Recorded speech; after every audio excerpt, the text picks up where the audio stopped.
Weekends on UME Radio. Get the UME Radio app.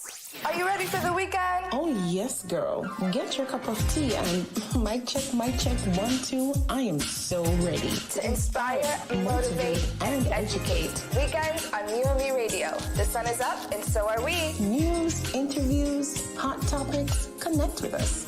Let us know what's on your mind. Follow, comment, subscribe. We're everywhere. UME Radio app, iHeartRadio, Amazon Music, iTunes, TuneIn, and all other digital platforms. Email us info@umeradio.com. On WhatsApp, 201-503-6731. Subscribe to our YouTube channel and follow us on Instagram and Facebook, all at UME Radio. Follow me, Jessie, on Instagram at ink.jess. That's ink.jess. And on Facebook at Jesselyn Abel. That's JESSELYNE Abel. ABEL. And follow me, Marsha J, on all social media platforms at official Marsha J. Or you can just check out marshajnow.com. Weekends on UME Radio with Marsha J and Jessie. Amplifying the voice of positive influencers. UME Radio. Positive entertainment 24/7. Subscribe on YouTube and click the notification bell. Morning, everyone. Good morning. How are you this morning? Hey, Jesse, what's up? How you doing? I am not bad at all. It's Saturday. It's my favorite day of the week. I know, mine too. How was your week last week? It was interesting. It was really, really interesting, but I made it through. Hallelujah. One of those weeks. I'm so grateful to be alive. How about you? It was good. I went to my best friend's birthday. She had a celebration and saw a couple people. So yeah, it was nice. It was good. Awesome. I love the fact, I love when friends can support friends because it's not easy to find real people out there. So that's awesome. Yes. With that being said, we treat you guys as our listeners as friends and family. So we want to say a good morning and thanks for joining us for Weekends with Marsha J and Jessie on UME Radio, where we share stories, engage in conversations, and gain insight into issues affecting New York, the Caribbean, and Africa. We're looking forward to a great show. We want to say a big thank you to all of our partners, supporters, listeners, and viewers from all around the world. Thank you so much. We know a lot is happening around the world, so we want to jump right in. We have some amazing guests joining us today, so let's get into our devotion, courtesy of Our Daily Bread. But just before that begins, here's some reminders. It's now August 21st, 2021, and the time is now 8:03 in the morning. And to listen or watch this episode or others later on, you can listen to UME Radio on all major digital platforms. This includes our app, our umeradio.com, Apple Store, Google Play Store, iTunes, iHeartRadio, TuneIn, Google, Podbean, TuneU, Spotify, Stitcher, Player FM, and Listen Notes. Awesome. I just want to say hello to Satin Brownie. She just said hi. Hi, and thank you for joining us this morning. Hi. All right, let's get into our daily devotion.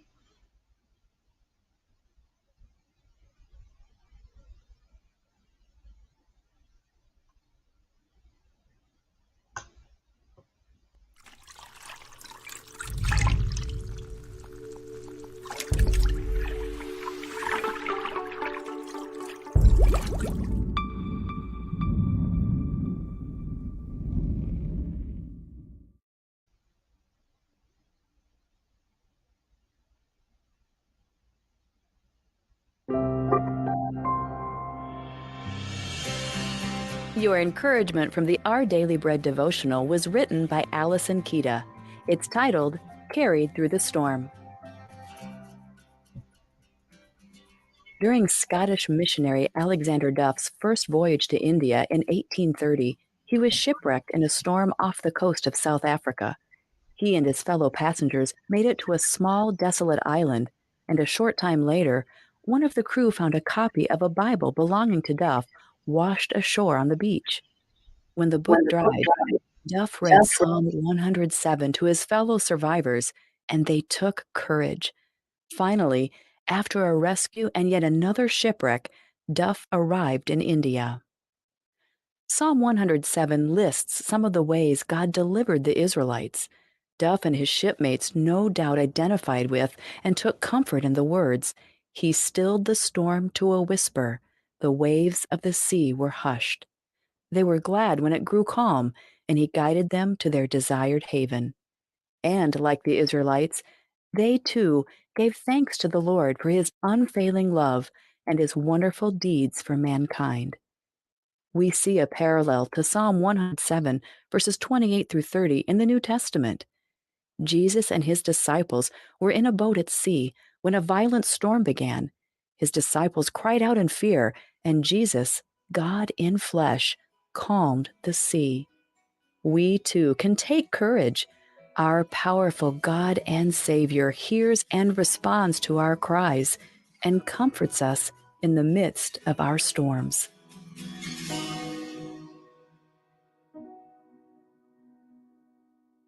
Today's Our Daily Bread devotional scripture reading is from Psalm 107, verses 1 through 3 and verses 23 through 32.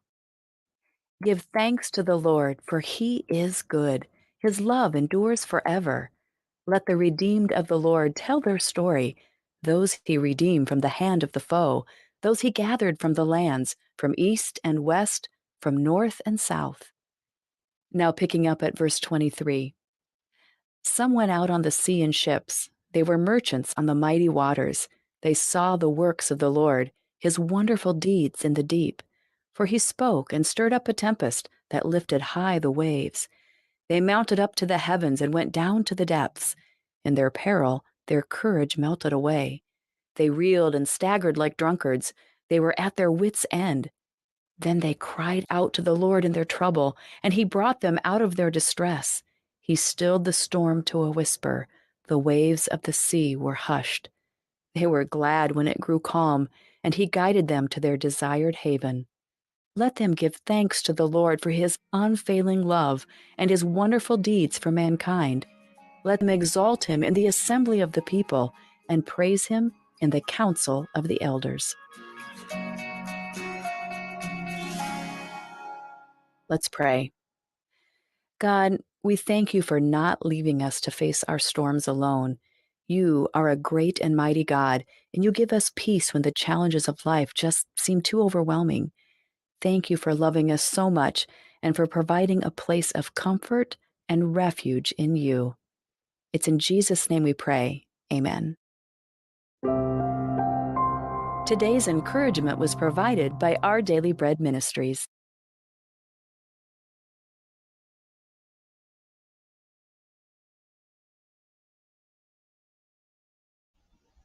Wow, that was awesome, girl. Awesome. You gotcha. And Yes, we carry through the storm. Do you know what it feels like? pardon, you got cut off a little bit. What do you say? Let me know if you can hear me, yes? Gotcha. Yes, I'm saying it was an awesome devotion. Carried through the storm. Have you ever had a storm that God had to literally carry you through? Many. Yeah, I'm just laid out there. I can't do it. Just take the wheel. It's out of my control. totally agree with you. So let us know in the comments. Good morning again. We have Sam Brownie. Hey, weekends, I am present. Top of the morning to you. Hey there. Let us know where you are from. Full devotion. Thank you so much, Sam Brownie. Entrepreneurs Aloud. Good morning, Marsha, J, and Jesse. Good morning to you too. Yes, let us know where you are watching us from so that we can give you a quick shout out and let us know if you've been enjoying the morning's proceedings so far. Right, Jesse? Yep. Hashtag where you're from. Hashtag weekends with Marsha J and Jesse. We'll get that started. Definitely, definitely. So, coming up in our show today, we'll be looking at what's happening on the front times, the CARICOM news, and top stories in Africa, followed by Because of You We Can, Entertainment Now, Wealth Mindset, Voice of Truth, and Travel Boss. So let's get right into it.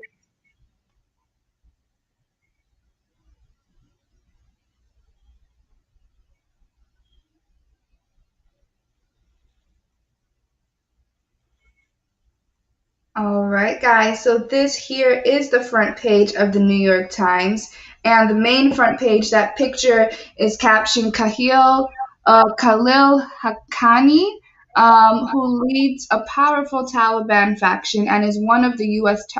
And is on the U.S. terrorist list, is playing a major role in the new government. And we have top of the news page here. Despair in Kabul undercuts Biden on rescue effort. President goes on defense as criticism of U.S. evacuation grows louder. The desperate scenes at the Kabul airport reverberated around the world on Friday, forcing President Biden to defend his handling of the chaotic evacuation and fueling recrimination from American allies that are struggling to get their own citizens out of Taliban-controlled Afghanistan.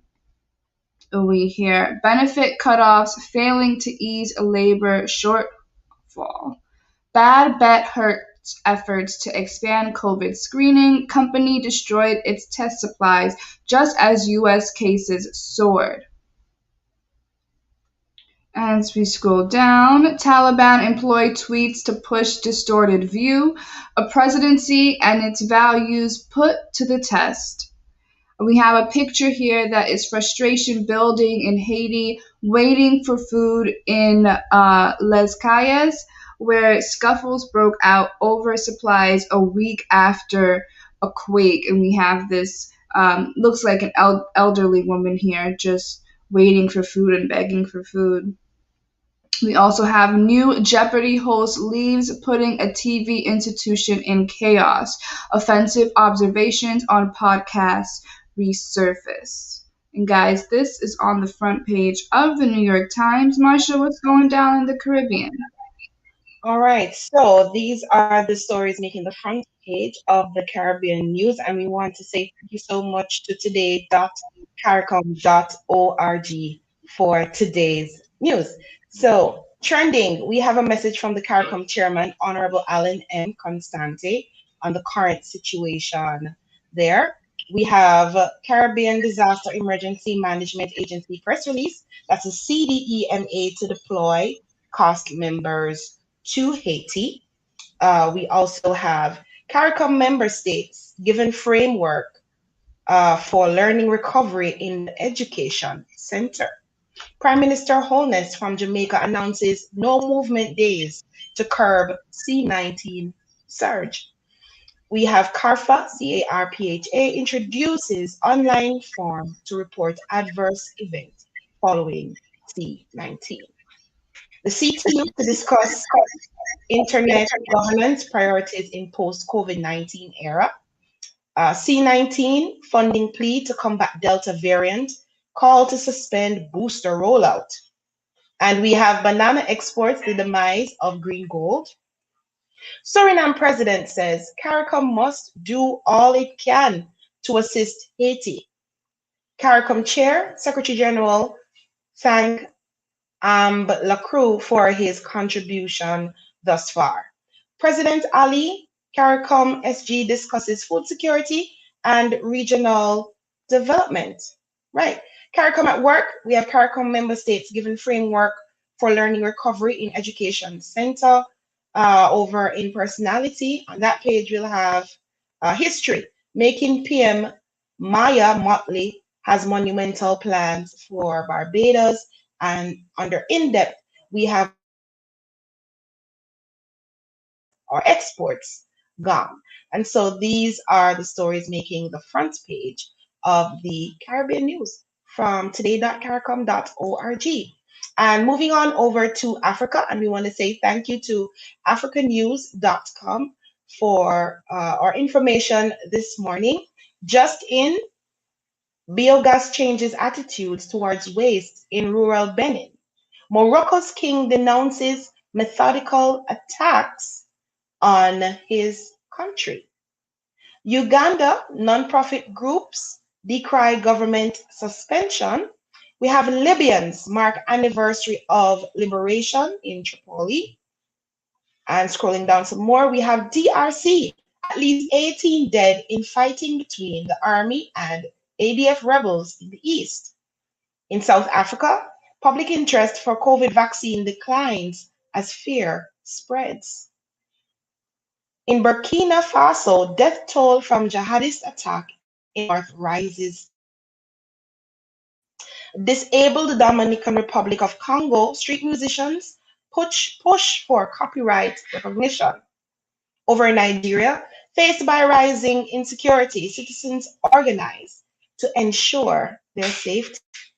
In Guinea demands fresh diagnosis on Ebola patients. Cameroonians. In Uganda, the government suspends activities of 54 NGOs. No military solution to Tigray conflict, UN Secretary General. And we also have in Nigeria, excess opioid use persists among young youths and shatters dreams. And yes, and shatters dreams. So these are some of the stories. And if you scroll down on the page some more, they have their picture of the day. And over in business, we have Kenya's tourism sees tickle of post-pandemic recovery. And in sports, Kenya's Kipoje back home after Olympic success. In science and technology, app disrupts healthcare services in Eastern Dominican Republic. So these are the stories making the front page of the African News. And we want to say again, thank you to africanews.com for this information. Yes, Jesse.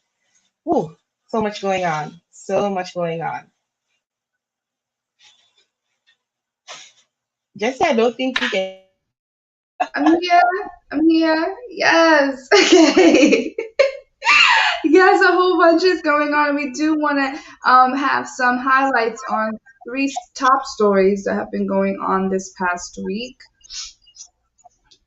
which are Cuomo, Haiti earthquake, and the Afghanistan crisis.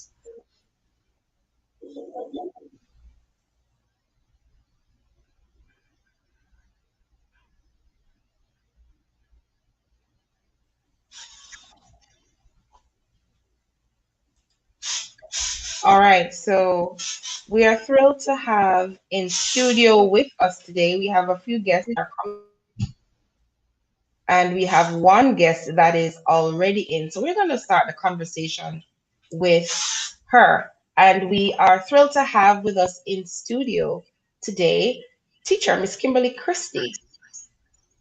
How are you, Miss Christie?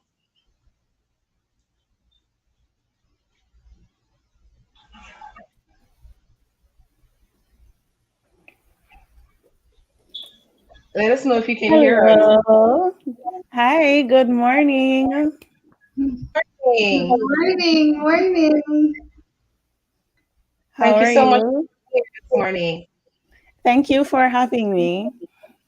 Awesome, awesome. How are you? I'm well. How are you doing? I am fantastic. Okay, good to know. All right. Thank you so much for coming this morning.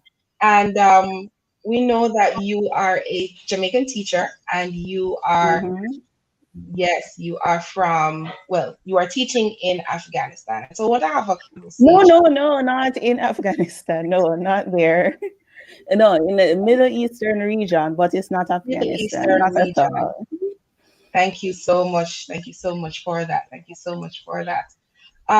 Let's open with your thoughts on what's happening at the moment.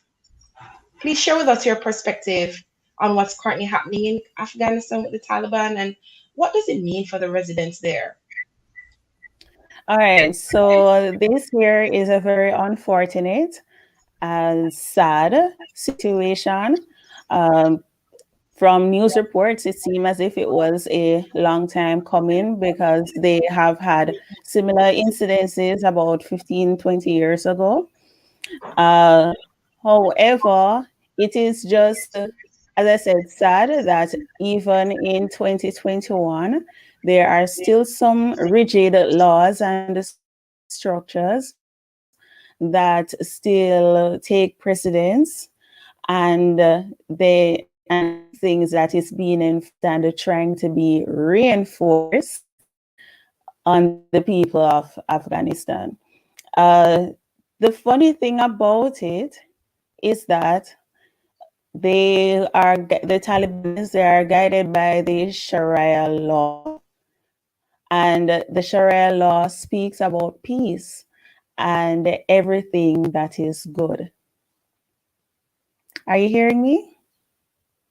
I'm wondering if my internet is We're hearing you. stable. We're hearing you loud and clear. You can continue. Yes.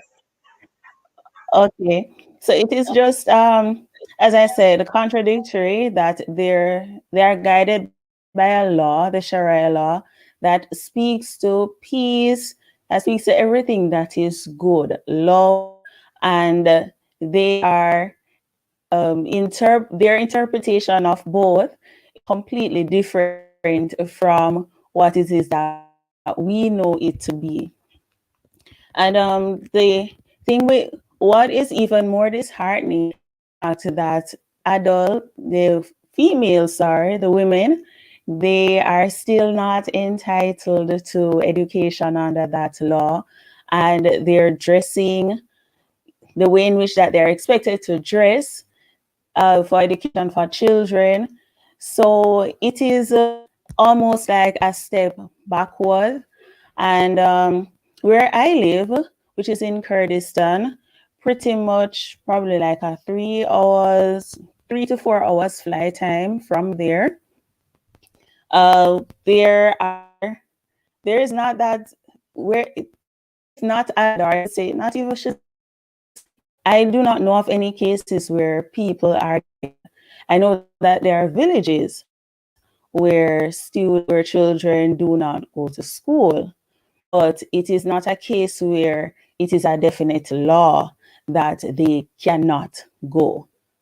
So more than likely it would be a thing of choice, or whether it is that they are not able to afford to go, considering that they're also very poor people in that country. Awesome. Thank you. Thank you. All right. I hear you say that you are in Kyrgyzstan. I think. Correct. Okay, can you hear me?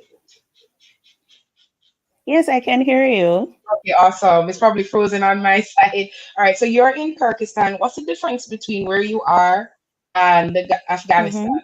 Mm-hmm. What are the major differences? All right, one of the major differences is that education is not deprived of females. The other thing is that they are not as the Muslims there, they are not as rigid as those of Afghanistan or extremist as those. Sorry, my piece. So they're not as extreme as I've met Muslims who are pretty much, well, they behave as if they're Western in terms of how they dress, are there themselves. I have seen people who dress all covered in black, as those we would see on the news, but that is very few and far in between. But I said the Muslims I have seen, the ones I have interacted with, they are pretty normal and wonderful people to talk to. It is that we have different religious beliefs, and they know the ones I've interacted with know I'm a Christian. I know they are Muslims. I have I have a copy of the Quran, so I've read it. It is speaks to love. It speaks to some of the things that are in our Bible, but as I said, it is not. They are not so rigid. But the thing is, in Afghanistan, they do not have any mosques, so they tend to ask people like those who work in the NGO sector take some time to go to their country or go to another country to refresh, because there's little to no entertainment. So what they believe is that the lack of entertainment will play on those people's minds. So they believe that if they go out for some time, they can refresh themselves and come back into the country. Okay, awesome. We have a question here coming in. Where is that? I'm assuming where is Kyrgyzstan? I think that's a question. I mixed up all those Middle East Oh, countries. Sorry. oh, Kurdistan is to the south of Turkey. And next section to Iraq, I'm not going to give any false information. I don't remember if it's north, south, east, and west. But we are pretty much central to Baghdad, Turkey, Syria side. So yes. Oh, and we're also near Lebanon.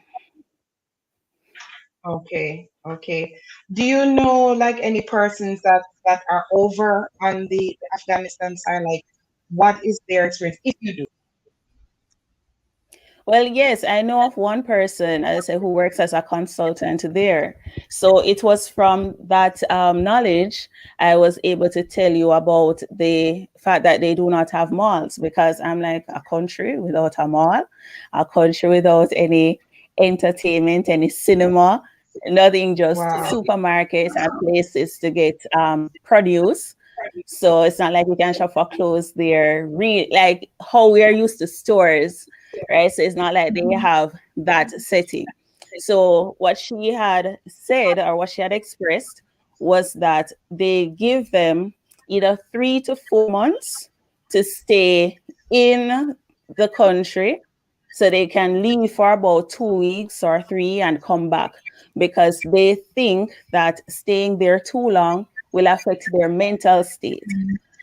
So that is why and these are generally experts, because the person I know is an expert. So she'd leave and come back. But the thing is, she has always chosen to stay. And in this instance, they had actually told her that she needs him. And lucky for her, she's out of the country in all of this that's taking place. But yes, it is. Well, we hear that they pay good, but it's just that the situation is, in terms of the social life, non-existent. So, and based on this came about with the Taliban destroying all of these entertainment facilities in their time of years.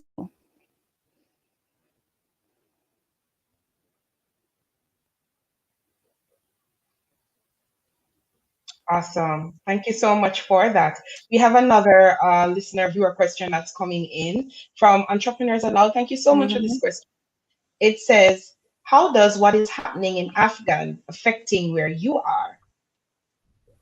All right, I don't think it is affecting where we are gravely.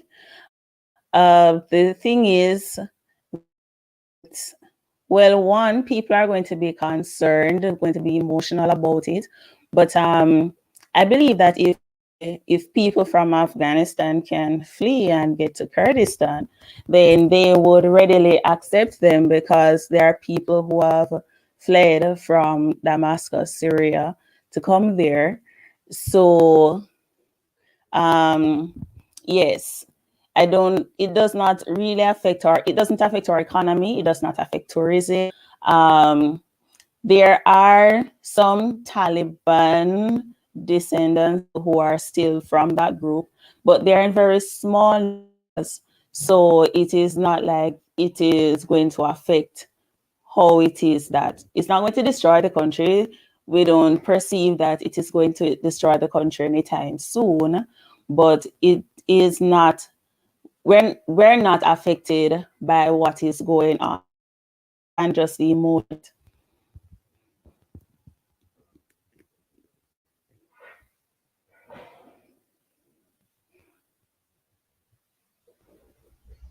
Thank you so much for that. As a neighboring community in terms of Kyrgyzstan, what are some of the concerns on the ground that you've been hearing with concern to their neighbors? Because I think Kyrgyzstan and Afghanistan, they're type of neighbors. What has been some of the conversations that are happening? Well, from people who I've spoken with, of course, the expats, of course, they are afraid, because this is all new. A couple of years ago, there was ISIS that was trying to get in. Our neighbor Syria is affected by ISIS even now. So they are fighting both COVID and ISIS. With this new thing, there are just talks about it, people expressing how they feel, how unfortunate it is such is taking place now. Of course, the blame game as to which responsible and why. So, they're talking about Russia and Pakistan, especially since they believe that the whole Taliban thing is from Pakistan, is stemming from Pakistan. And Pakistan has denied that they have anything to do with it. So it is just a constant blame game and just underground conversations. But it's not like the news reports or major news centers, they are carrying anything to say that what is happening in Afghanistan is a threat to the country, or is a potential threat or something that can happen, or maybe they'll try to overthrow in another 3 months or so. No. So it's just that people are they feel. Radio shows have people coming in to talk how they feel, etc. Okay, thank you so much for that. I heard you talked about an approximate projection in terms of um, what the news persons may have to say a few days or weeks coming from now. But based on your whole observation of what is happening and your analysis of the situation on all sides, looking over at your neighbors, hear the conversations from your peers, and just thinking about it. What's your opinion? What do you think is going to happen a few months down the road if things do not change? Well, one, if things do not change, the suicide rate that they are currently experiencing may even go up, because they see that people are afraid. This here, the thing is, everything is for the females, they are at a great disadvantage.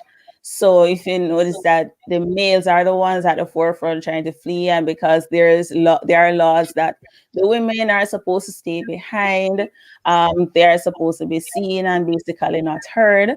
So it may breed some frustration. They're taking away some level of their independence, some of their freedom of movement. So yes, this being a rigid structure, this being a case where the Taliban, they have their laws and they are going to enforce this Sharia law. So I believe that in years to come, unless somebody or unless another country intervenes and tries to stop this, if other countries will open their borders, maybe, or if some can come in, find a way to escape, like how, you have the Haitians who go on boats and escape to other places. So like my country is landlocked, so there is no boat to escape to. But there may be people who will try to escape this, who did not get a chance with the mass escape that took place last week and this week. They may try to find ways to flee because it is not a good situation for them. It is not something that they enjoy. They fear these people. And based on images that we have seen, they are deserving to be afraid of. So I just believe that people are going to find ways to leave one way or the other. Yes, thank you so much, Miss Christie. For those of you who are just joining us, we're inside our hot topic segment and we're speaking with Miss Kimberly Christie. She is an educator in Kyrgyzstan, neighboring country to Afghanistan, and she has been sharing with us all morning about thoughts and other information about what has been happening there. Thank you so much, Miss Christie. And now we're going to turn our attention to the country of Haiti. And we have with us this morning Mr. Garfield Burford, Caribbean top journalist. Welcome to the podcast this morning, sir. How are you? I'm fantastic. Good to be with you. Very good morning to you, your significant audience, a huge and growing audience. A very good morning. Happy to be with you again. Yes, thank you so much for coming. And you are returning guest, and we're always delighted to have you on. All right. Indeed. Happy to be here. Yes. Here's my question for you. You are one of the many journalists who participated in the coverage of the aftermath of the earthquake in Haiti in 2010. Based on that experience, can you give us some insight into the kinds of challenges the recent earthquake damages could be causing its residents, especially given the recent killing of the president? And Right. let me add this, the hurricane that hit directly after. Right. Or the tropical storm Grace. You're absolutely right. I think that it has been almost a perfect storm, and pardon the pun, because when you look at the challenges that Haiti has had, Haiti was in a very difficult situation long before the assassination of the president, long before the earthquake in 2010 even, and then long before the earthquake in 2021, just last Saturday.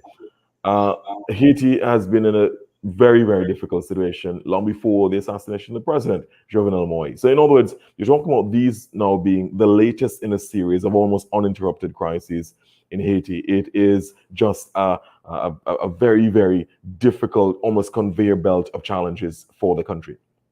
It's almost dystopian, the kind of situation there. So let's put this into context, Marsha. So the situation in relation to the earthquake, if there is any consolation that can be found here, when you compare this with what happened in 2010, and I was in Haiti for about 9 days after the 2010 earthquake, which happened around about in Port-au-Prince, the capital, densely populated, killed anywhere between 230 and probably 250,000 people.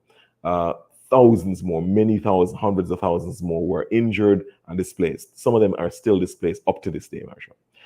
What that has done is to complicate an already extraordinarily difficult situation. Sorry.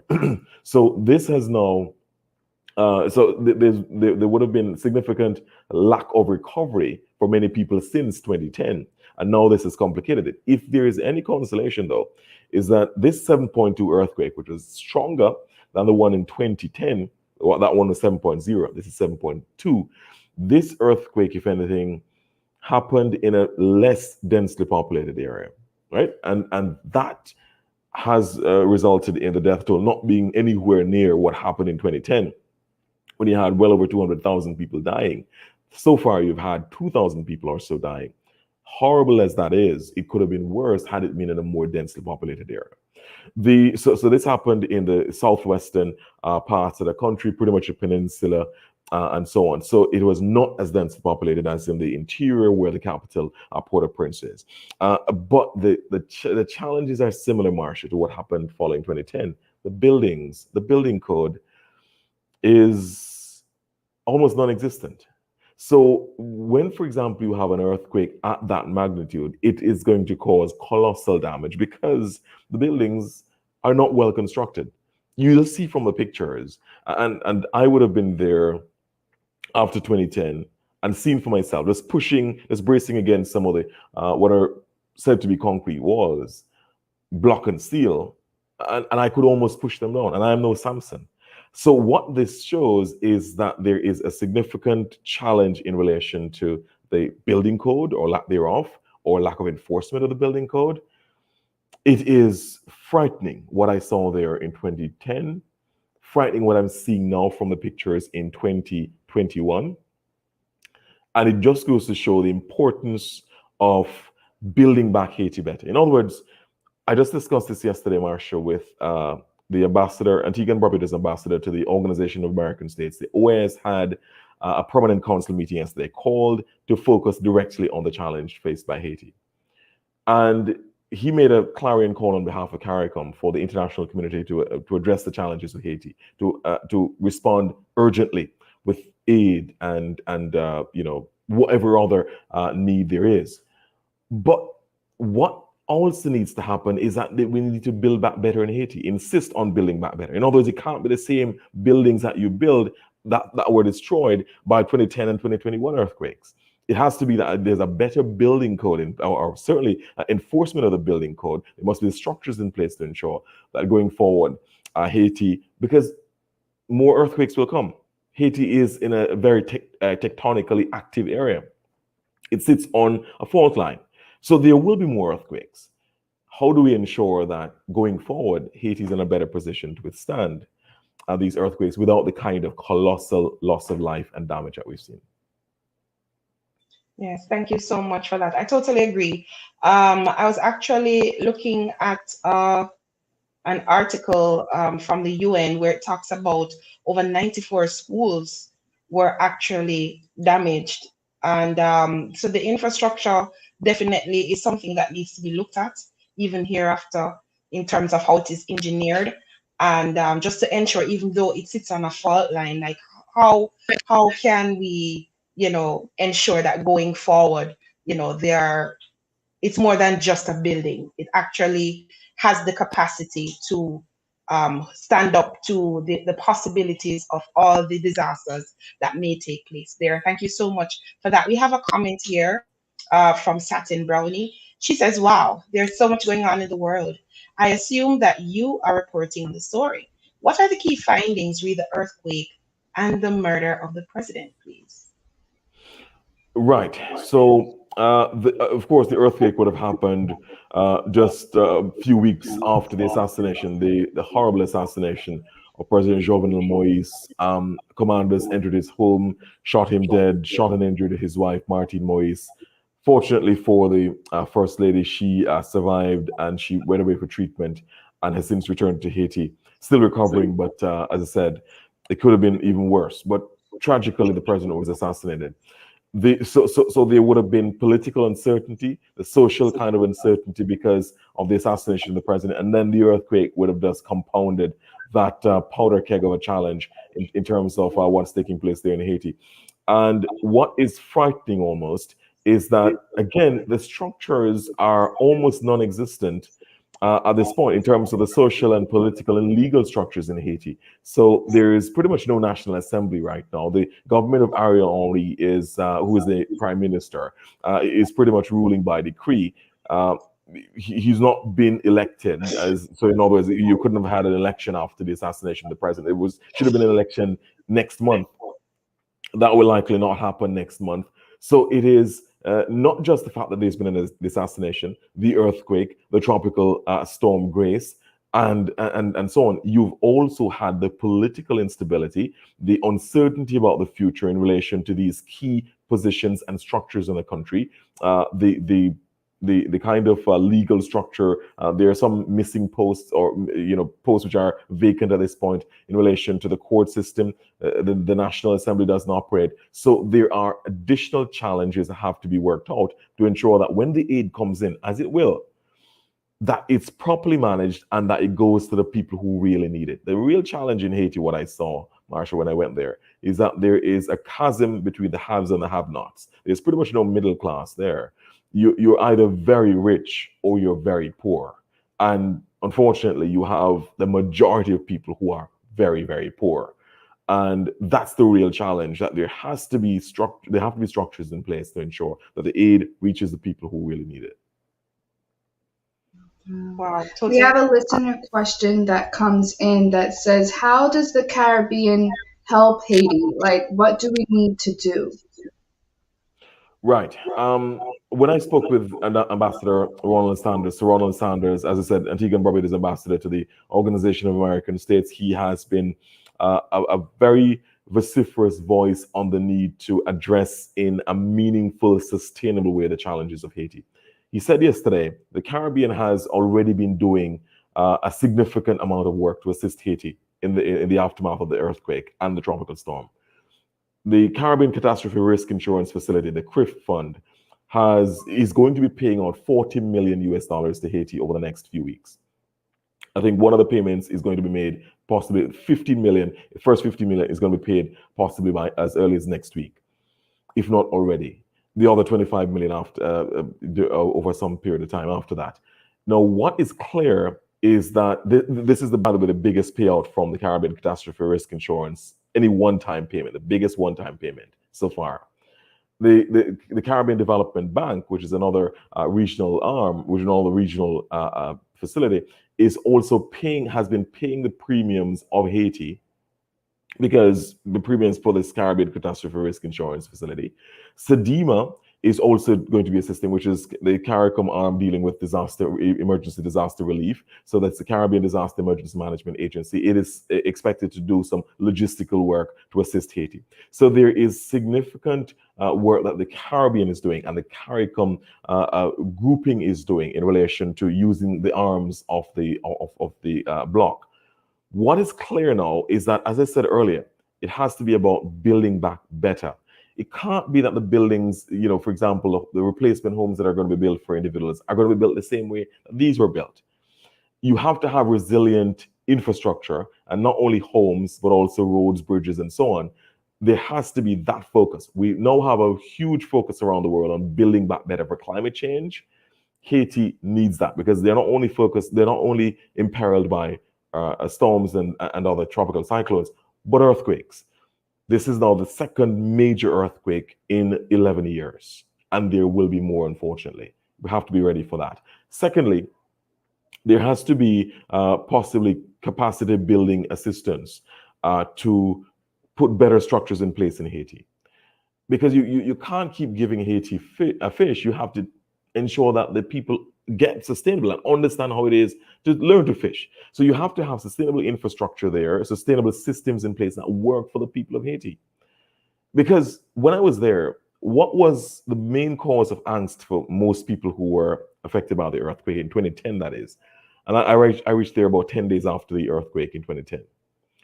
They saw these planes landing, C-17 aircraft, cargo planes landing at the Toussaint Louverture Airport, bringing in supplies. They are looking over the fence and they could see supplies being offloaded off those planes.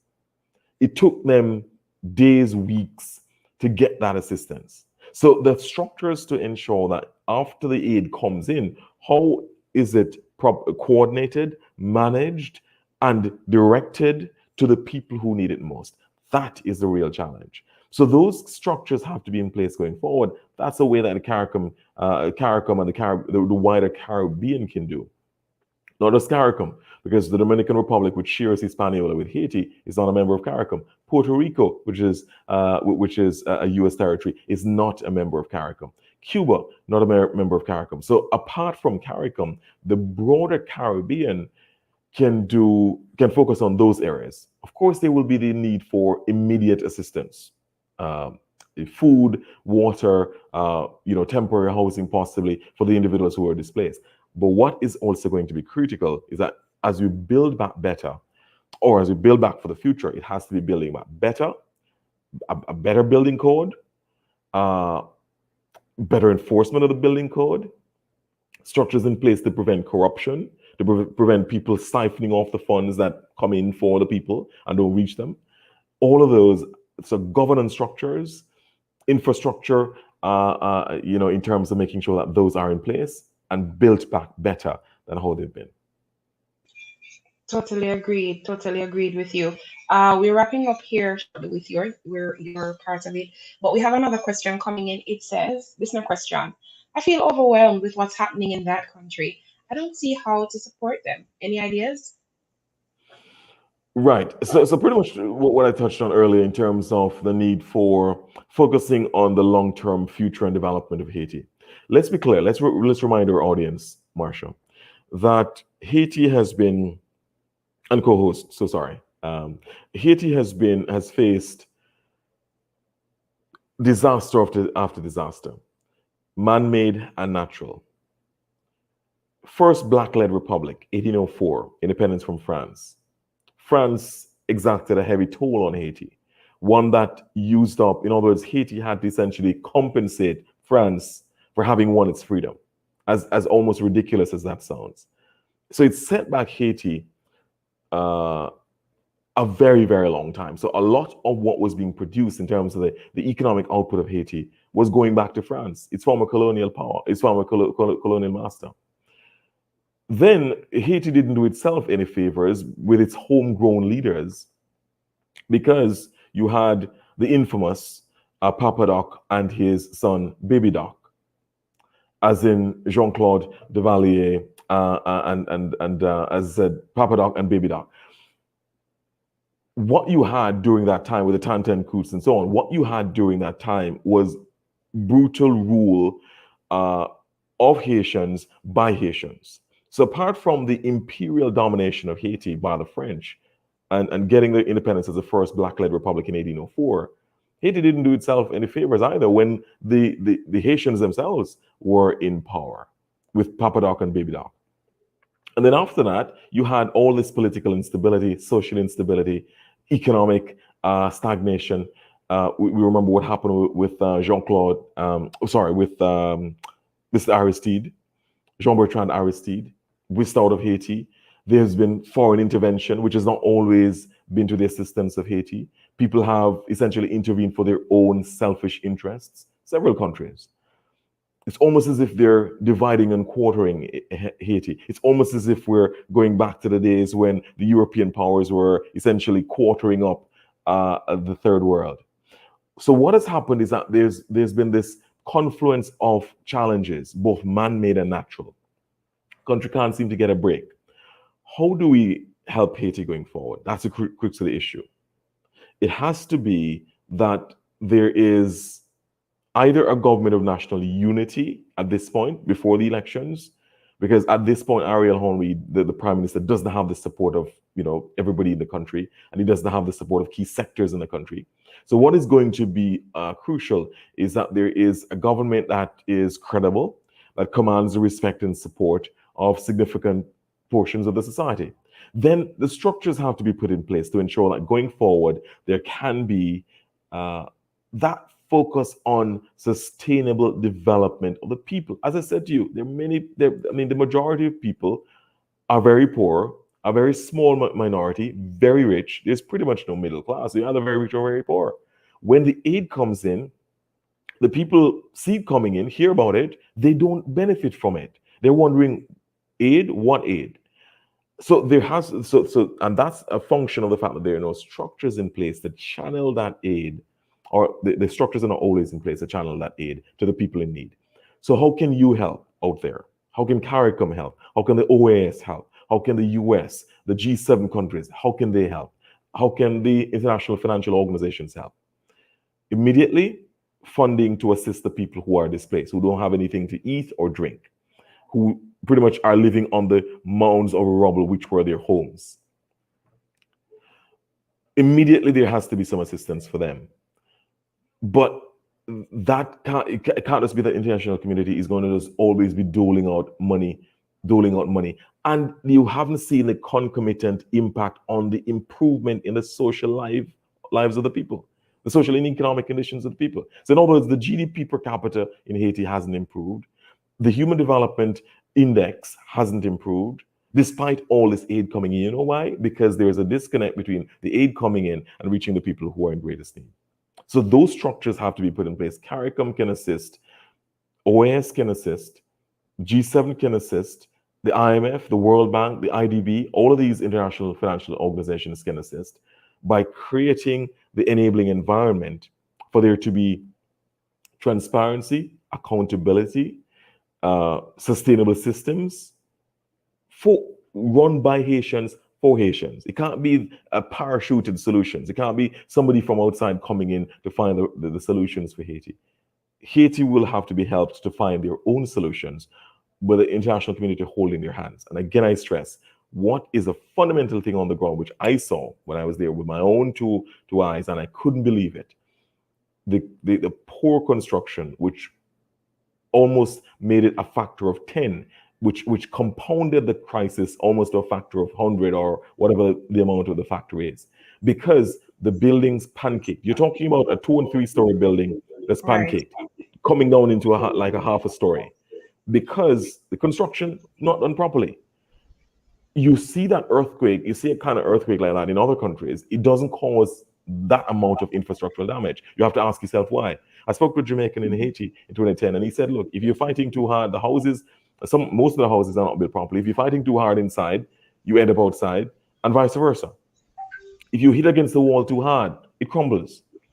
You shake the wall, concrete, block and steel, it's shaking in your hand. And if you exert a little bit more pressure, it crumbles.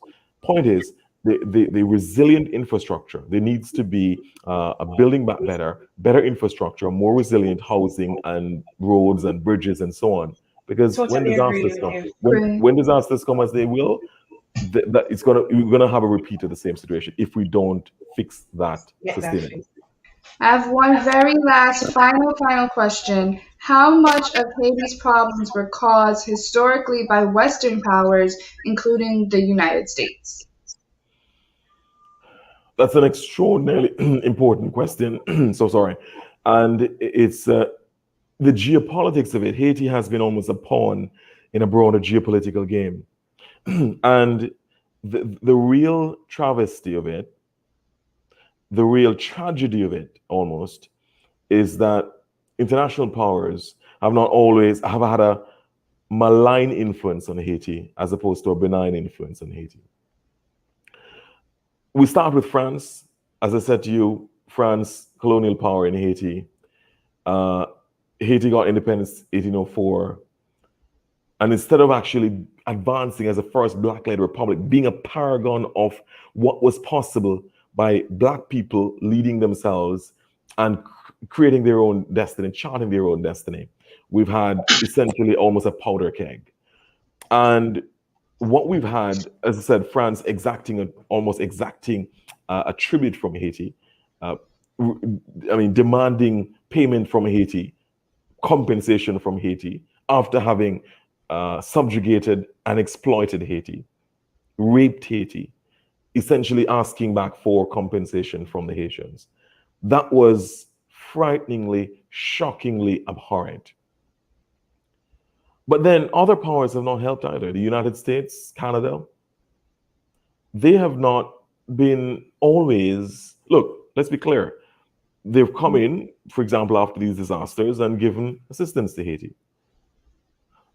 But what is not happening, what they have not done, is to ensure sustainability in terms of this assistance. It's almost as if you know somebody's, for example, unemployed.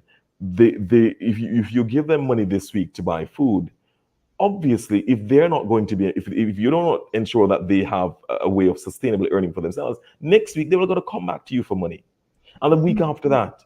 So what has now happened is a system being put in place to ensure sustainability when aid is given. How do you ensure that the aid reaches to the people in need? How do you ensure, for example, that there are training programs, industries that are set up, cottage industries, manufacturing, whatever it is that is going to ensure that people can take care of themselves in Haiti? And crucially, I say this a million times, how do you ensure that when you build back better? And secondly, a lot of the pledges which were made after the 2010 earthquake have still not been paid. Countries pledged money, didn't put their money where their mouth is, because it was fashionable for them to have said, yes, I'm going to assist Haiti. But they didn't follow through with the actual assistance. So there has been a combination of factors. One, Haiti have not done themselves any favors in a lot of respects, especially their leaders. So much corruption over many years in terms of the leaders. Other powers have made it worse, starting with France as a colonial power. Western powers have not sustainably assisted Haiti to make sure that Haiti can find its own feet. So Haiti is always seen as, one, the poorest country in the Americas, and it has been such for a long time.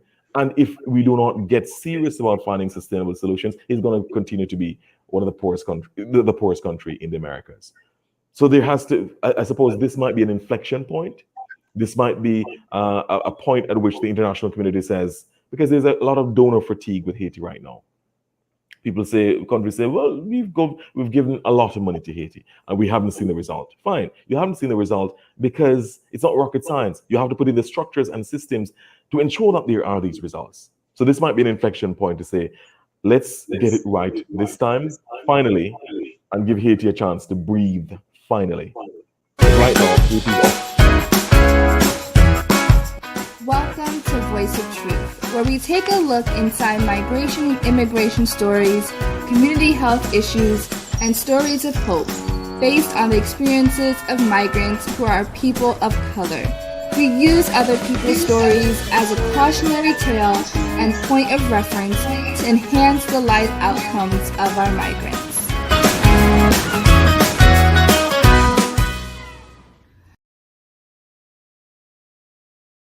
Hi, good morning, Inside Voice of Truth. Today we have a special guest, Mr. Earl Wilson. Thank you so much for coming onto our show today.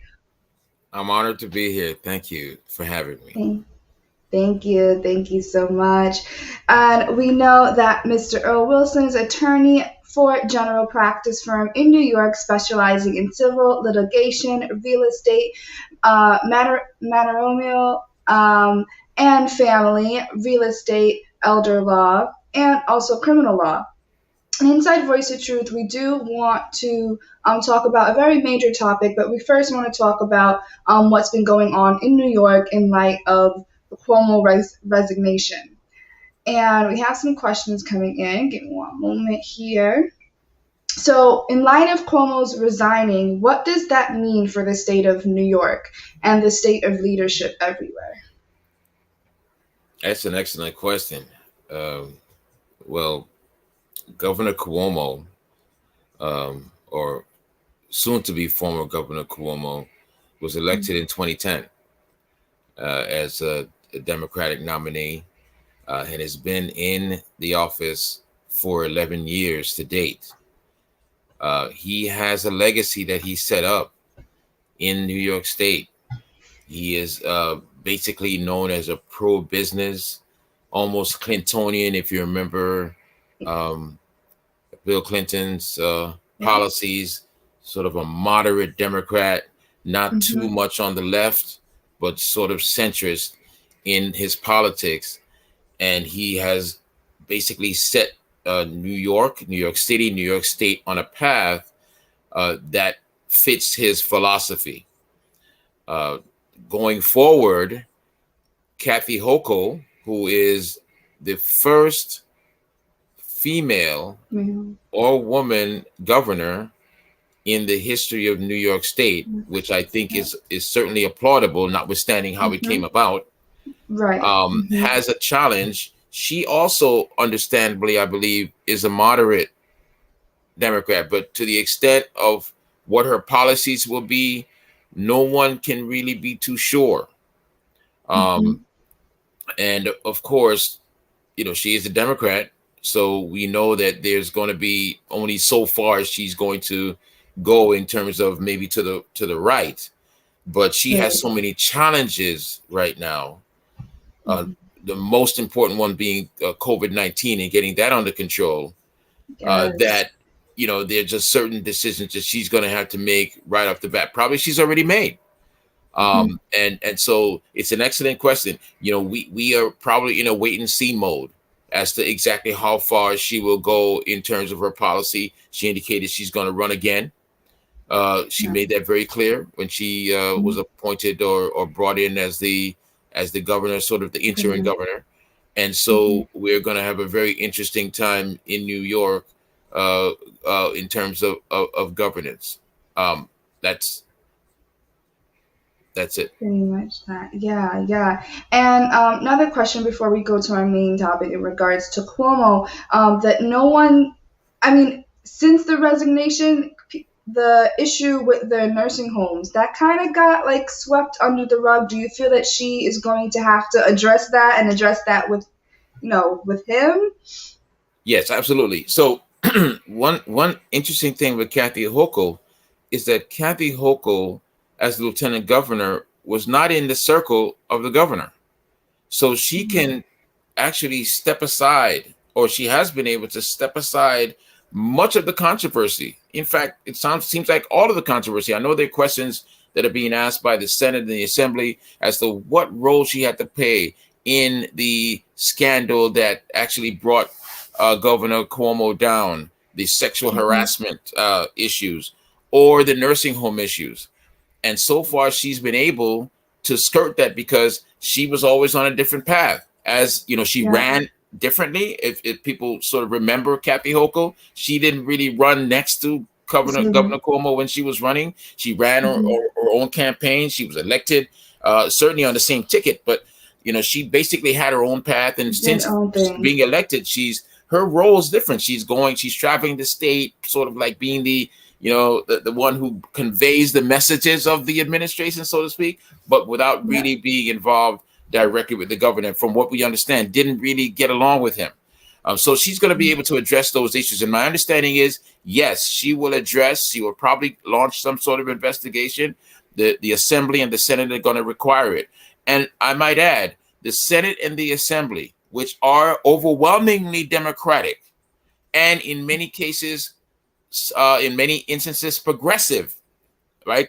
Kind of left of center, are going to have a role in the governance, maybe a greater role than they would have had with Cuomo, because the influence has been stymied to a certain extent by Governor Cuomo and his style. As many of you in the audience may know, Governor Cuomo is kind of a tough cookie.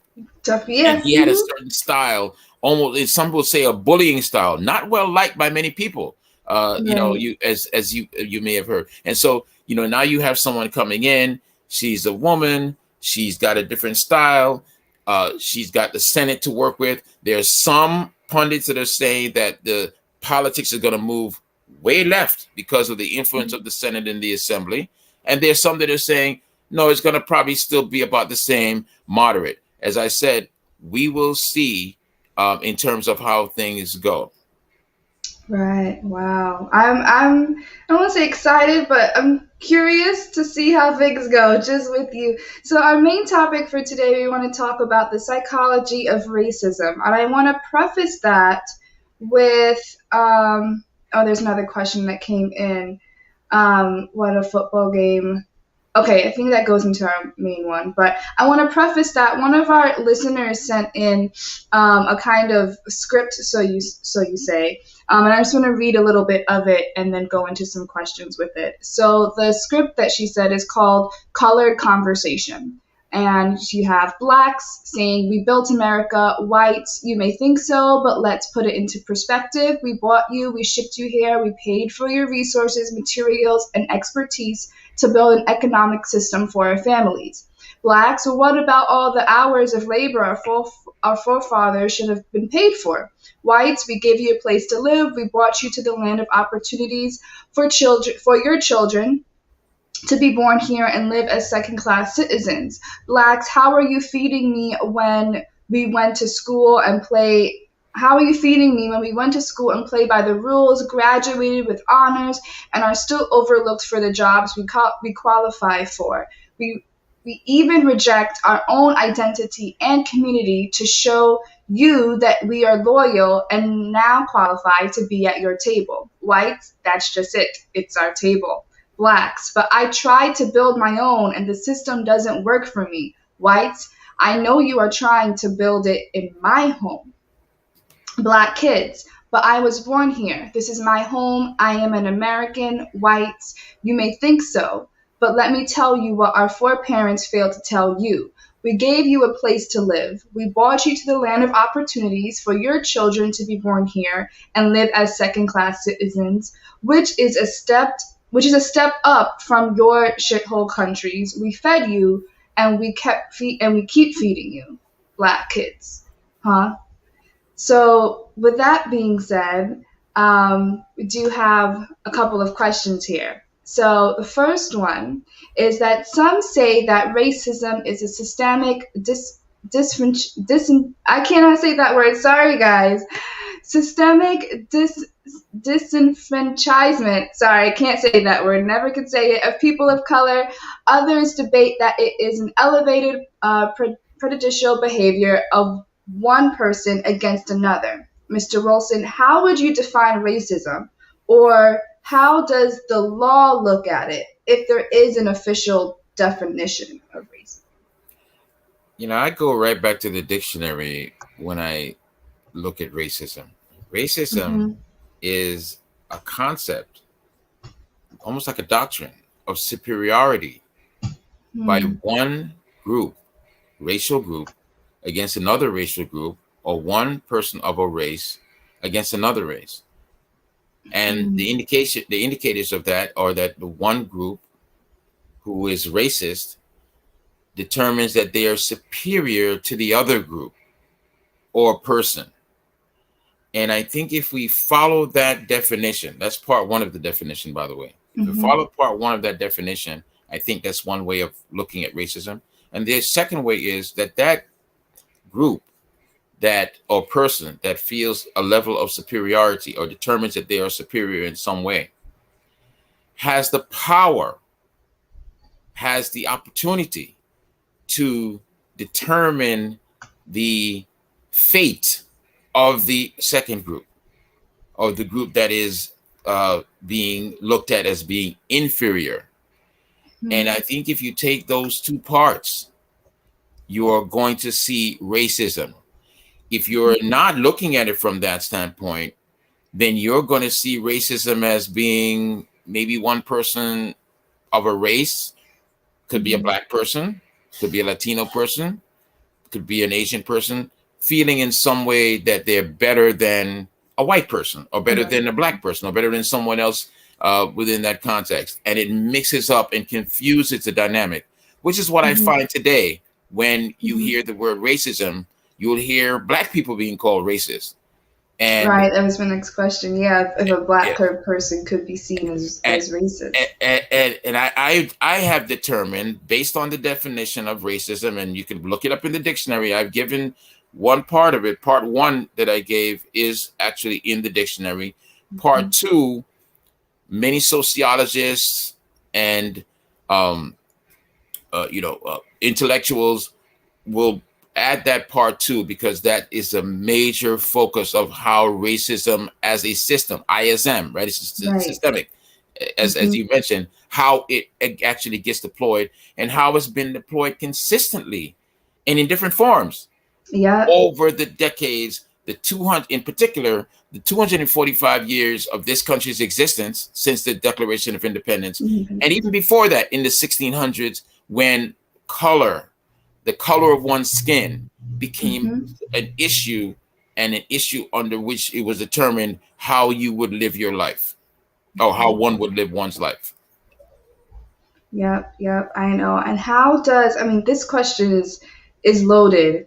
And we could talk about this for a whole lot. In your opinion and experience, how do Black and brown people view racism versus white people? Well, hopefully Black people understand, like myself, understand that racism is pretty much like a disease, as we have seen. I was born in another country, so I came here to the United States and have observed how racism has been put in place, how it's been institutionalized. And so the idea of having a systemic racism, and to be honest with you, not all Black people think alike, just so you know. Right. But a lot of people like myself think the same way, whether they be immigrant Black people or people that are born here, that there is systemic, institutionalized ways of discriminating against Black people and keeping Black people within a certain economic standard, or in terms of services, in terms of virtually everything, politics, in every particular way. So the way that as a Black person one should look at it is that you are living in a country that has an issue, right, that it has not overcome. This is not the best country it could possibly be because of racism. You take racism out of the equation in this country, and you have a great country already, I believe, but you would have even a more fantastic country, a country that basically would be able to serve all of its citizens and not have one in a class and one in another class. In the case of how white folks think, I can't really talk about how white folks think. I will say this, that we have had a year, this past year, with the murder of George Floyd becoming prominent, and with the marches and all of those things, which has been refreshing in a way. Obviously, the tragedy of George Floyd cannot be overcome by just this situation, but we saw what we call allies of African Americans in the streets protesting and saying Black Lives Matter, and going back in terms of context, with the quote systemic racism, and talking about those things. Of course, there's been a backlash. There's some folks on the white side, and even maybe others who are not necessarily white, who are saying, hey, this issue of Black Lives Matter, which is a component, some would say a component of what they call critical race theory, right? Critical race theory, as some of you may know, was forwarded by a Columbia professor, I believe decades ago, about how this country and its systemic racism continues to be pervasive, and how it needs to be addressed in that way.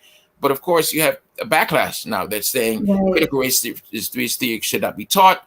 It should be taken out of schools. And so there's a backlash. And I just might add, whenever there has been any sort of progress against racism or anti-racism historically in this country, there's been a backlash. If those of you who are here that are a little older like me, remember the 1960s when the Civil Rights Act was passed by or signed into law by Lyndon B. Johnson, excuse me, President Lyndon B. Johnson, and the Voting Rights Act was signed into law in 1965 by Lyndon B. Johnson. Well, there was a backlash, okay? And the backlash, of course, affirmative action was a part of it, part of the Civil Rights Act. Affirmative action was done away with, or completely reduced and disabled in terms of how it affected people of color, in particular African American people. And you had a situation where you had literally the Democrats became the Republicans, and the Republicans became Democrats. Two parties sort of flipped. Yes, and because most Black people at the time in the 1960s, I believe, my understanding is, were Republicans. Right? So then you actually had a flip where many Black people became Democrats. Why? Because the Democratic Party, which was actually the racist party, many of the Democrats, the what they call the Dixiecrats, the old line Democrats, moved into the Republican Party at the behest of Richard Nixon. Richard Nixon became the president subsequently after the Lyndon B. Johnson, and that created what we have today. Sort of the Republicans being Democrats, Republicans. That's just one of the what they call clapbacks to what we call progress. So we can expect there to be more of this, and it's going on right now in terms of the critical race theory attacks, and sort of the idea that there is no such thing as systemic racism. I have another question, and the listener's question kind of is like a two-in-one.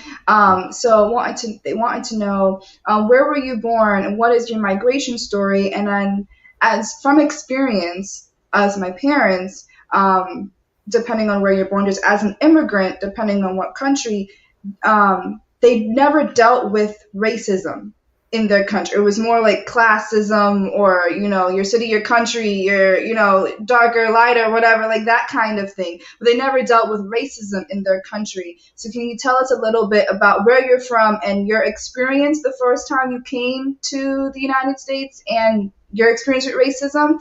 And then the listener's question as a part B to that is, how have you positioned yourself to win in spite of the isms and schisms? Okay. Well, those are excellent questions. I was born in Jamaica, and I lived there for only 9 years before my mother brought me to the United States. And Jamaica, as many know, is a country that supposedly is a black country. If you peel away the layers, you realize that Jamaica is a country that is ruled or still in some way under the auspices of the Queen of England, and Jamaica, of course, got its independence in 1964. It's a very young country.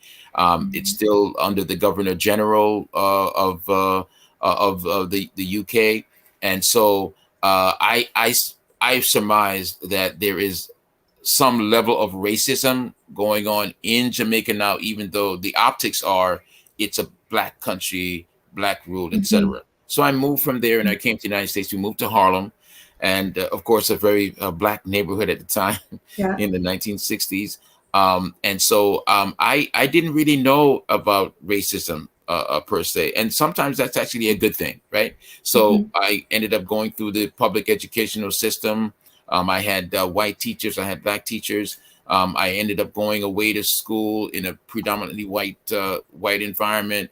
And I think all those things, when one comes from another country, like Jamaica, as young as I was, you actually don't know about all of the interwoven issues. So you don't really think about them. So I didn't really think about that stuff. And so I ended up just sort of, having a path set for me, and I followed the path.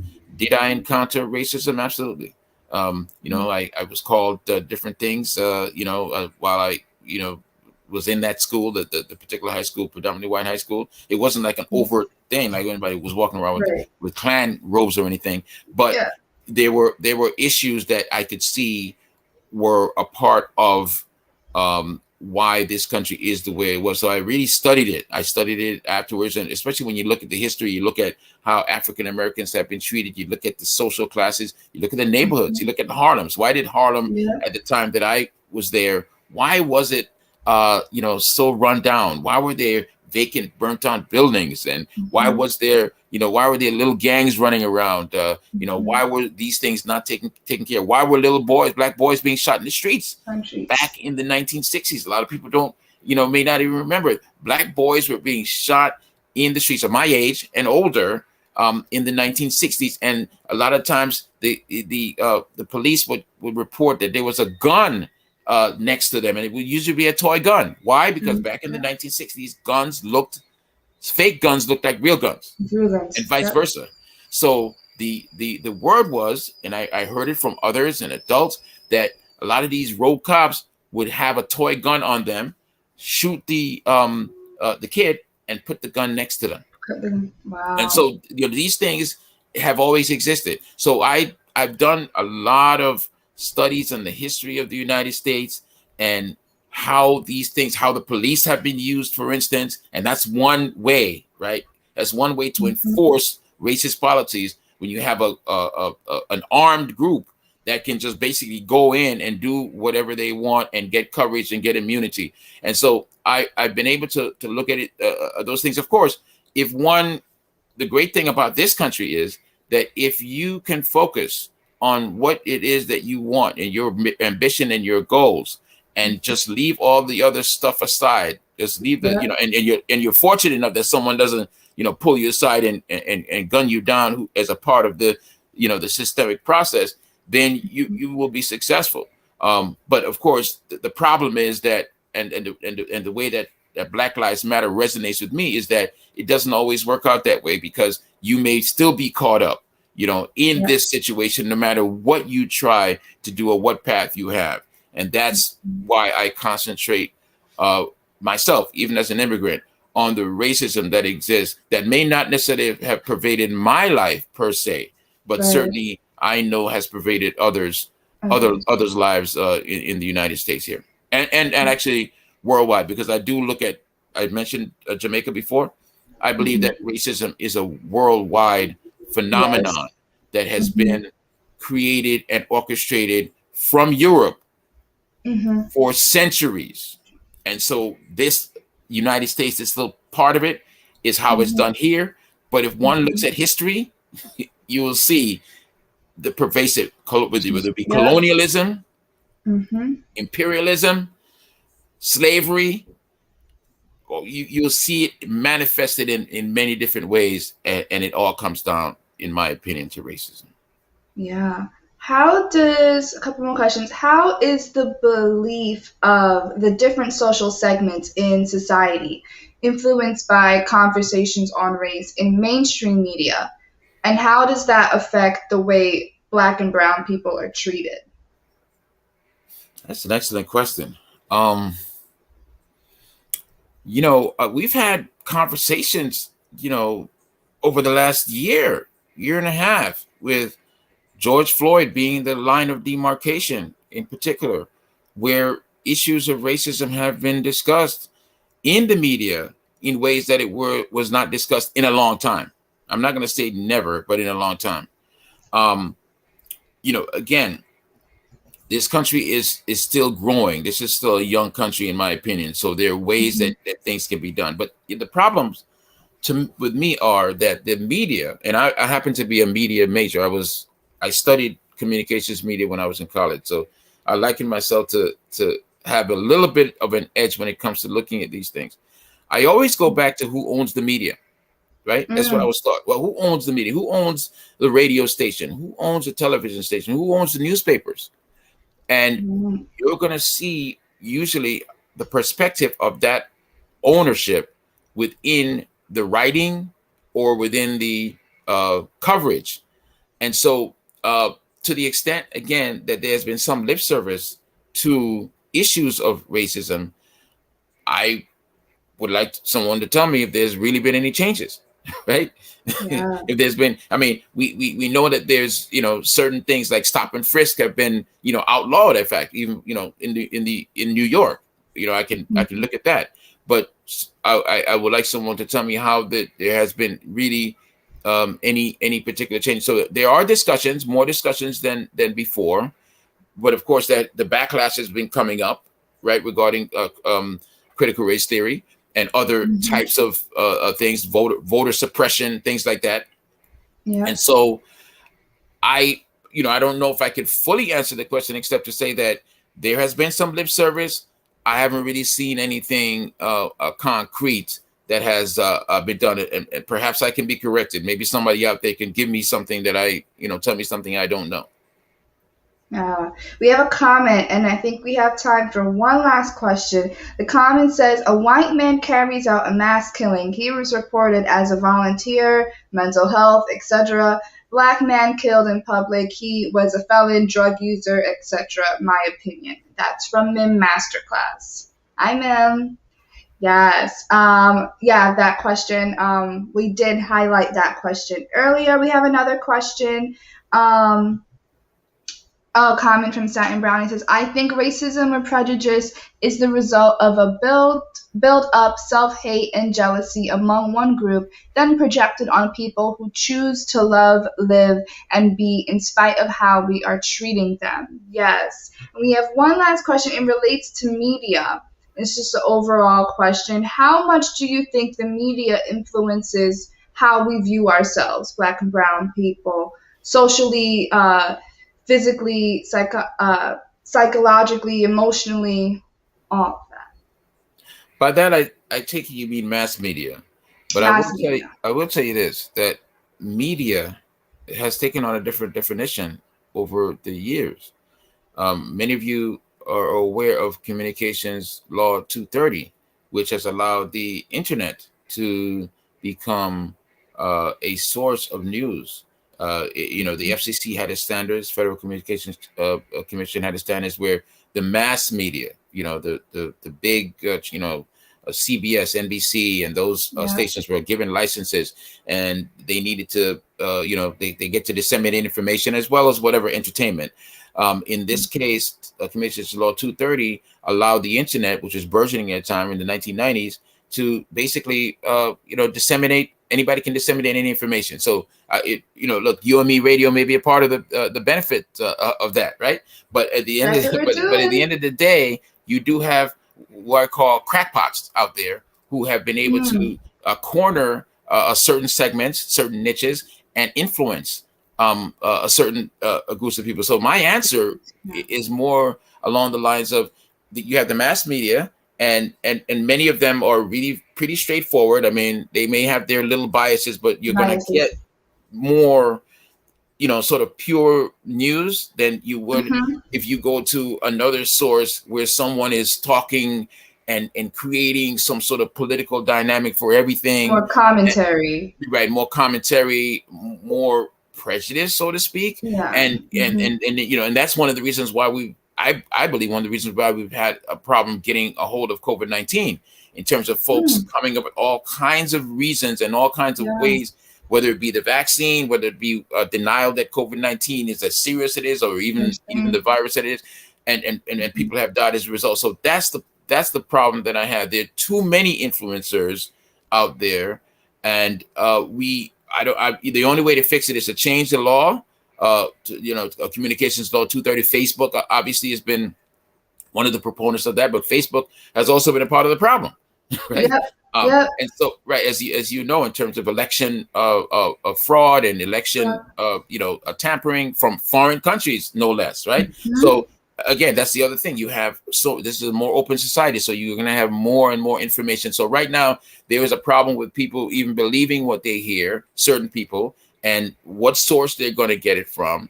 Obviously, UME Radio, I would recommend as a fantastic source, because as I've seen and heard, you guys tell it like it is, and that's the way it should be. And certainly, hopefully you guys will continue to thrive and be the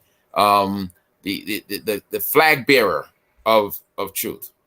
Yes, and Satin Brownie says yes, obviously. Thank you so much, Mr. Wilson. With that being said, I want to say thank you so much for being on UME Radio. You're an awesome guest. We love having you here, and we hope to see you next time. Thank you so much. Thank you. Take care, folks. Have a good one.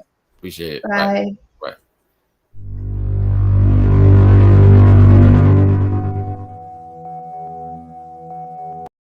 The Excel project is a vocational training center that will offer a variety of basic life-building skills to young people ages 16 to 24 years in marginalized communities. While the young people of Mount Vernon, New York will be the primary group to benefit from this program, there are others who will also gain access to growth opportunities through the program. This includes ex-convicts, seniors, entrepreneurs, and business owners, and today we'll learn how. The Excel project is sponsored by Women and Men of Excellence Outreach Ministries, which is a faith-based nonprofit organization that focuses on improving the quality of life for the community at large, under the leadership of Apostle Dr. Faith Walters, who we will be speaking with today to learn more. Hi, Dr. Walters. How are you on this beautiful day? Oh, my goodness. I'm doing fabulous. Thank you. Can't complain. Thank God I'm alive and well. Praise God. That's great. Yeah. Absolutely. So firstly, I believe our listeners and viewers would love to hear about the conception of the Excel project from the great Apostle Faith herself. There's so many people out there that need Jesus Christ, and there's ways that we could do this to help to build them. So when you bring something that they could benefit from, it's more efficient for them to grow and as another way to share the love of Jesus. So what I looked in my community and I realized there's a lot of young men hanging on the street corner, which I do minister to a lot. And not only do I from quite some time, not only they sell drugs on the corner, they constantly drinking and doing just hanging out in the corner, fitting young men, and there are times I would have conversation with them. Sometimes I would pray with them and encourage them in different ways. And many of them told me they would love to go back to school, or they wanted to improve in other areas, and they needed a job. But because a lot of them had some stint with the prison system, many of them have felonies. So when you have felonies here in America, it's very difficult to find a very good job. And also it's very difficult to even get any type of student loans if you want to finish your education. So, over time, as I ministered to them and just really trying to encourage them, this thought came to me, that we could do something. I have a program that can help them to do just that. Because also being a teacher in the school system, and even my children growing through the school system, they had vocational training school classes. And after time, because of funding, they kind of cut out those programs, and they mostly focus on children being doctors and lawyers, or going to college, or some kind of different type of higher learning. But I'm a teacher. I worked with special needs children, and I know a lot of them, don't have that level. I mean, you teach them to go through, but they can only go as far as they can go according to their abilities. So I teach them to work according to their abilities. But I know a lot of children with special needs, they like to do hands-on. And even, and I look at those young men in the street, and they also have a lot of skills themselves as well.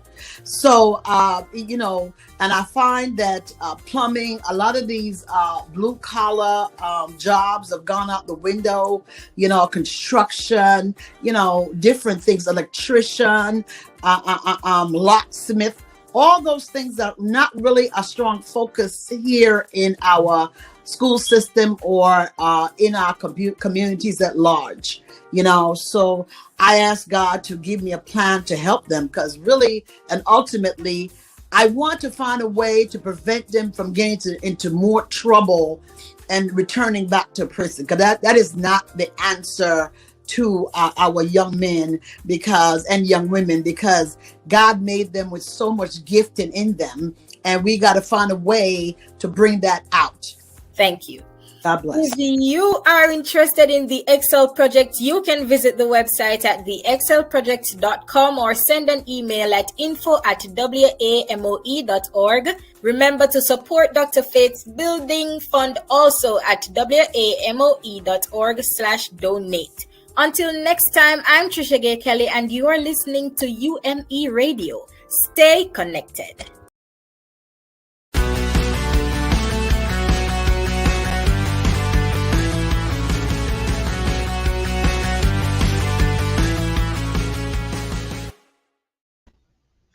All right, guys, it's time for entertainment now, going beyond the music, dance, box office, and thrills that flow from the entertainment industry to get deeper and more meaningful insights into the minds and hearts of the players. We will be having a very special focus today as our very own Marsha J, international recording artist, worship dynamo, entrepreneur, creative director, and now mentor, launching her creative network, Business Street. Girl, you got it going on. You got it going on. Thank you, Jessie. Thank you. Thank you for having me today. You I'm are so So what had inspired you to develop a creative listening, branding, and promotions program for faith-based creatives known as Business Street?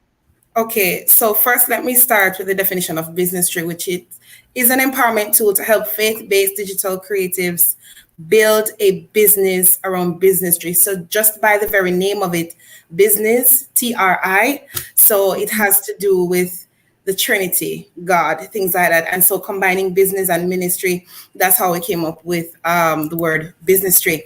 Now, I feel emotional when I get asked that question because when I understand what it is like to have a full-blown corporate job and then having God call you out of that into ministry, and then there are questions like, what does ministry look like, and then observing those who are actually in the creative space and how they may or may not be handling what it is. And then based on my own experience, I realize that sometimes unless you have like a label behind you that is an investor or some sort of support, then you find that most creatives, they really go on to not being or manifesting their full potential.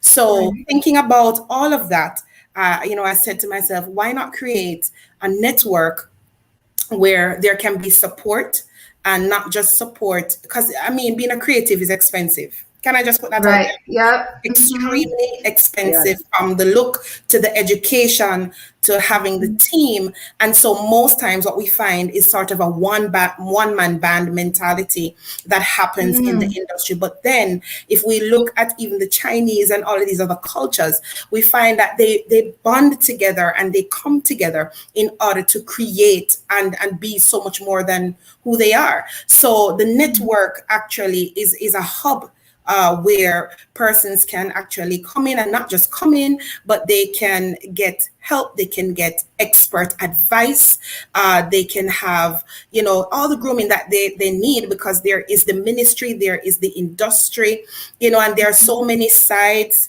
to it, so it was very important for me, because my purpose in life is really to empower 1 million people. And as a creative, most times you find that creatives are multi-skilled, multi-talented in various areas, and sometimes, honestly, I don't think they get the credit that they deserve. So let me just pause They don't. Period.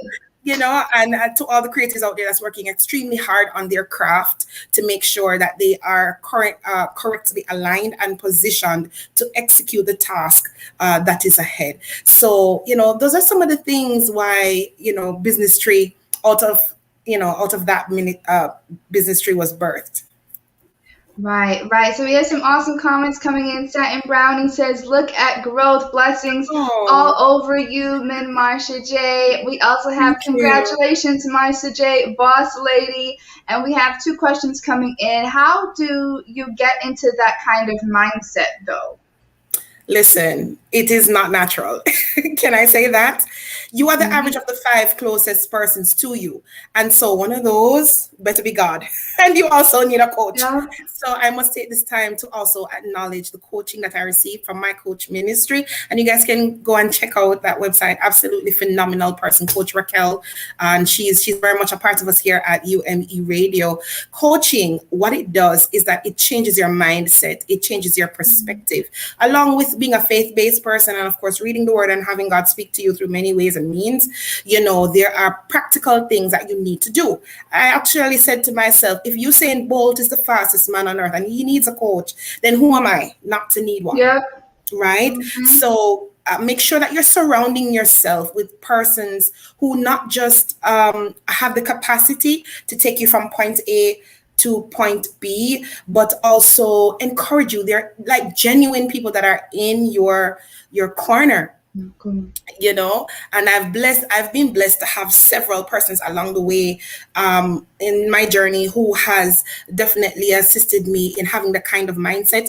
I was also very blessed and fortunate to be a part of Style Records, and that experience and being connected with them, understanding because of their own experiences with other artists, what the mindset needs to be, what the work ethic needs to be, and things like that. So those are just some of the things that helped to change my mindset. Awesome. And I know that, as a kind of a creative, I know that coaches, just in life in general, we need someone to, be our piggyback kind of and be like, nope, you're going the wrong way. Yes. Can I just add that too, that in the growth process and even in coaching and getting advice, you will make mistakes. Let's just put that out there, because sometimes what people see on a stage or on a platform or on social media is actually the top at a very deep iceberg, because there are a lot of emotions that comes with being or becoming, and you have to be able to be in a place where you can sit with those emotions, process, make apologies if you need to, make mind shifts if you need to, and sometimes it's not as easy as it looks. So yes, I agree with you. Yeah, we have another question coming in. What steps did you have to take to achieve this, and did it cost a lot of money? Listen, the value of it, I know I cannot pay for. It does cost. It does cost. In terms of the steps, actually, it all starts with a person. It starts with me, right? Sitting and understanding, what is my purpose? What is my purpose? What do I want to achieve? What is the end game, right? And most times, some of us just are stuck there, what we want to be. But the actual journey itself is a bit foggy. And you'll hear me use that word a lot because I experienced a lot of fog along the way. And so it took a lot of conversations, a lot of research, a lot of networking in order to get to that place. Okay. We have another question in regards to Business Tree. How is this network positioned to provide these solutions to members? That's a great question. So the benefits of Business Tree includes having your own digital billboard, right? You're going to be enrolled in a professional network, and there is a 12-month success plan that you get to be a part of. And I just want to stick up in here too. This was created by Mr. Keith Marrett, and you will get out of it as much as you put into it, right? So you'll also have access to client database because we operate within the network itself, access to support and resources, and definitely exclusive access to omni-channel promotional opportunities. So Business Tree is actually the Caribbean arm of BrandShare, and you can visit getbrandshare.com. So it acts somewhat like a bridge between Jamaica and the US, because what we also find is that once an artist hits the ceiling in Jamaica, where else is there for them to go more than to expand their territory? And we want to make sure that we are trying to, we have that opportunity available.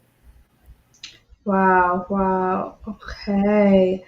All right. And we know that was created by UME Digital Media Inc. Awesome. And I know we have a special guest here that is going to talk to us about, working with you. And we have in studio today, we have record label executive Karl Marrett. Karl, thank you so much for being here.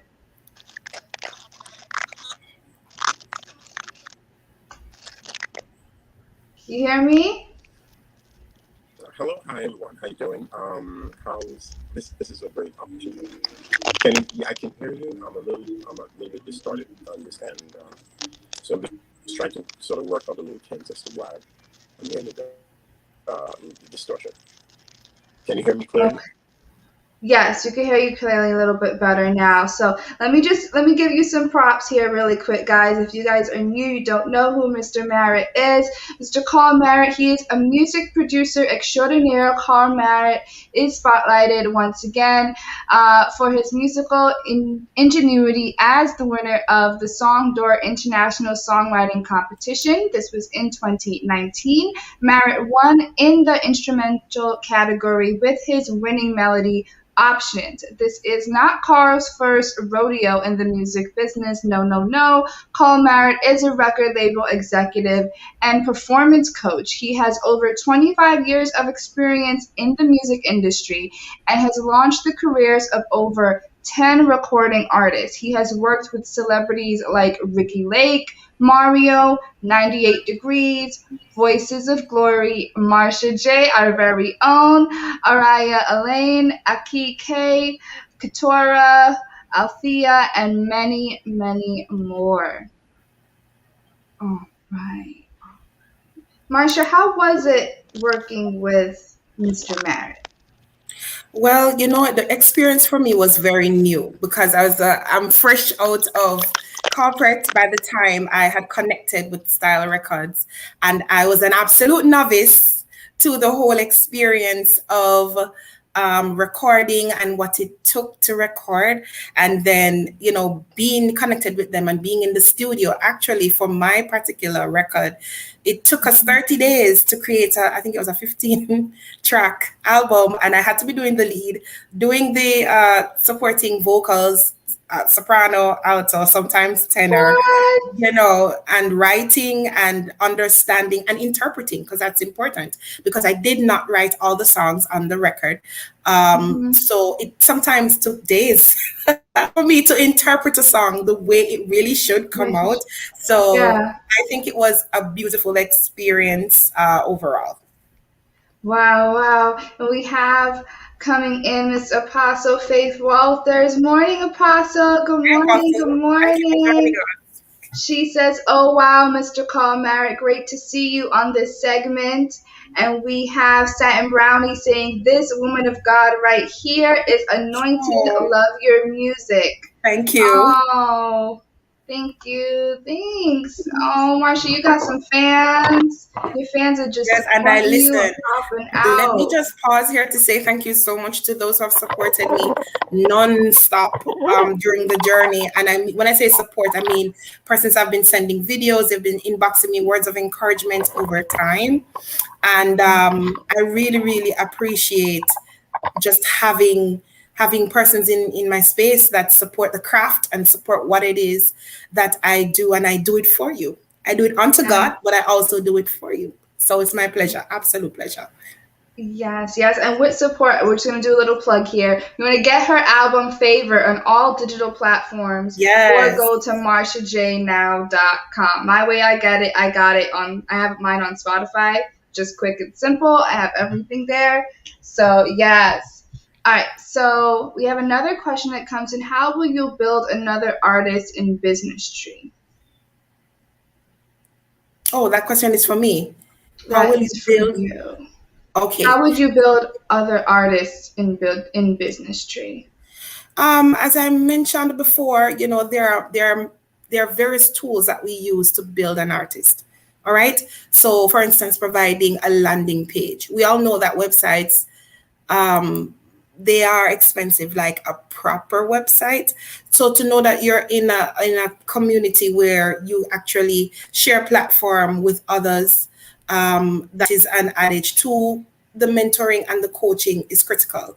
And this is where we sit down and we have conversations about how you're positioned as an artist. What does your social media page look like? There's a plan that comes into place where we have to sit down, have conversations, learn about the artist, the direction that they want to go, and then position ourselves around that based on the experts in the network, in the room, to help you chart your way as to where is it that you want to go. And this also means, as an artist, there is a certain type of expansion that sometimes happen. We always hear about building a brand, and building a brand doesn't necessarily mean that singing is the only thing that you do. If you look at popular artists like Beyonce or Rihanna, they may have fragrances, or they may have a hairline, or they may have other things that are supporting the business itself. If you are open, the possibilities are endless once we start having those conversations. And we always encourage persons who come in to do what you love, do what you're passionate about, because naturally you're going to gravitate towards that. So there's coaching, there's mentoring, there's assisting you with branding in terms of your social media look and other things like that. So yeah, it's quite a bit that happens. So awesome. We have comments and questions for Mr. Marrett coming in. We have Les Abel that says, "Congrats, Marsha. We are so proud of you." Thank you. We are so proud of you. All right, so Mr. Marrett, we have a couple questions for you. So we know that Marsha J is one of your successful artists. How proud of you? Can't talk today. How proud are you of her and this project, Business Tree, that she's launching?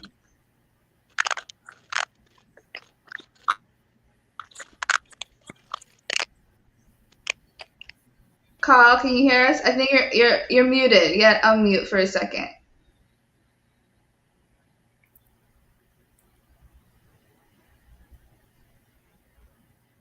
Can we get Karl? You're muted. Let's see if I could do something. Can you hear me now? There we go. There we go. Yes, we can hear you. All right. So I'll just say that question just to say, how proud are you of Marsha and launching Business Tree? Can you hear me now? Yes. Okay. All right. Yeah, it's a little challenging hearing.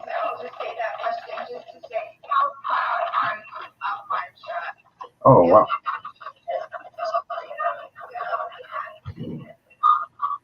Well, I'm extremely proud of her. She's grown from just, obscurity to a phenomenal artist, and she's developed, more than just being a singer. She's developed as a woman, as a businesswoman, and as a minister, and she's grown into what you can see right now.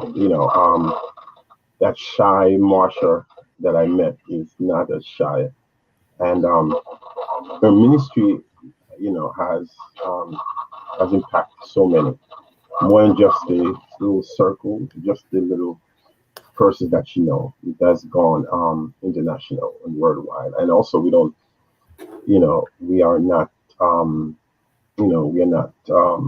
should I say, sure how many thousands are being impacted by her ministry. I'm extremely proud of her. She's resilient, and she worked through some of the most difficult seasons and time of her life, and was able to accomplish the things that she accomplished. How and when did you fall in love with music? Yeah. Just having a little trouble. No problem.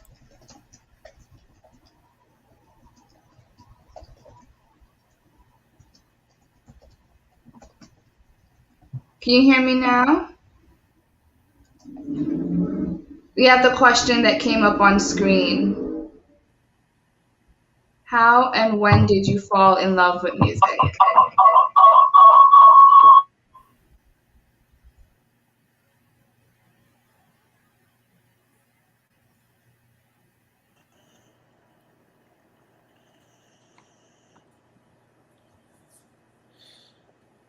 I think you may need to repeat that, Jesse. Yeah. How and when did you fall in love with music? How and when I fell in love with music? Yes. As far as I can remember, my mom had a guitar. I think it was about 6, 7. My mom played a little, the little girls, a little choir from church, and I thought my mom was actually the greatest guitar player in the world. And it's from then I started to, that's from then I started to play. Start to get an interest in playing. End up moving to my uncle's home when my mom migrated to America, and from it had a little guitar, and then that's when we started to really get interested in music, and I was playing the bass and so on. So that is where sort of the birth came from in music, and the most interesting thing was that I was always wanting to create rather than just learn something. So that's where it's the birth came from, my mother.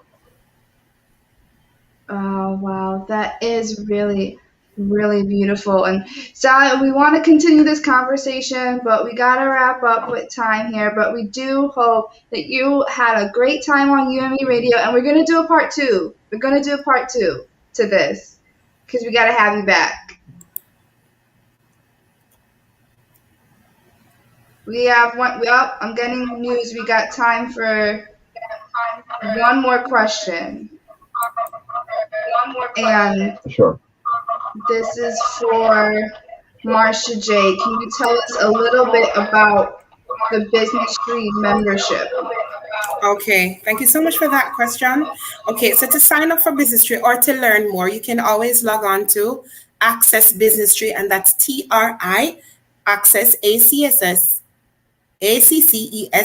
Business Tree, TRI.com. And once you get on the website, on the front page, there is an icon in the center of the page that says sign up for free membership, because you have options: become a premium member or partner with us and collaborate. And that's the quickest way to do it in order to sign up. All right. And can you tell us a little bit about your current members? Oh, yes. We have some absolute fabulous members that are on now. We have Miss Trisha Williams, and she has a kids brand. She is the JCDC in Jamaica. There's a competition called the Jamaica Gospel Competition. It's a national competition. So we had 2020 winner on board, Miss Trisha Williams, and she has a brand. Aside from the music brand, she has another brand called Empowered Minds with a Z, and that's a kids brand that she has. We have Seeds of Praise, which is out of North Carolina, and they have a dance academy. See, all creatives. We also have on board, we have RQC Boutique, Simply Weddings. We're partners with Family All the Way. And so it's just really been a joy collaborating in these spaces with these phenomenal persons, right? And so there it is, the website that comes up. So Seeds of Praise, definitely out of North Carolina. They are a dance ministry that we now have under Business Tree, and we're so delighted to really be working along with them. And they have also Tiny Seeds, which we're going to have a spotlight on right now.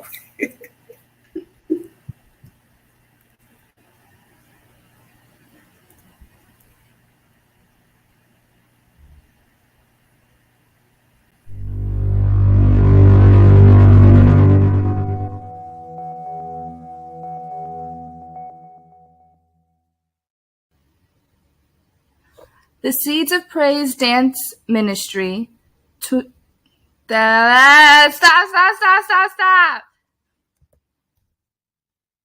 The Seeds of Praise Dance Ministry 2011 and the Seeds of Praise Dance Academy in 2018 were founded by Micheline Ruffin. In the beginning stages of the dance ministry, founder Micheline Ruffin connected with Aliyah Logmeyer to form the Seeds of Praise Outreach Dance Ministry.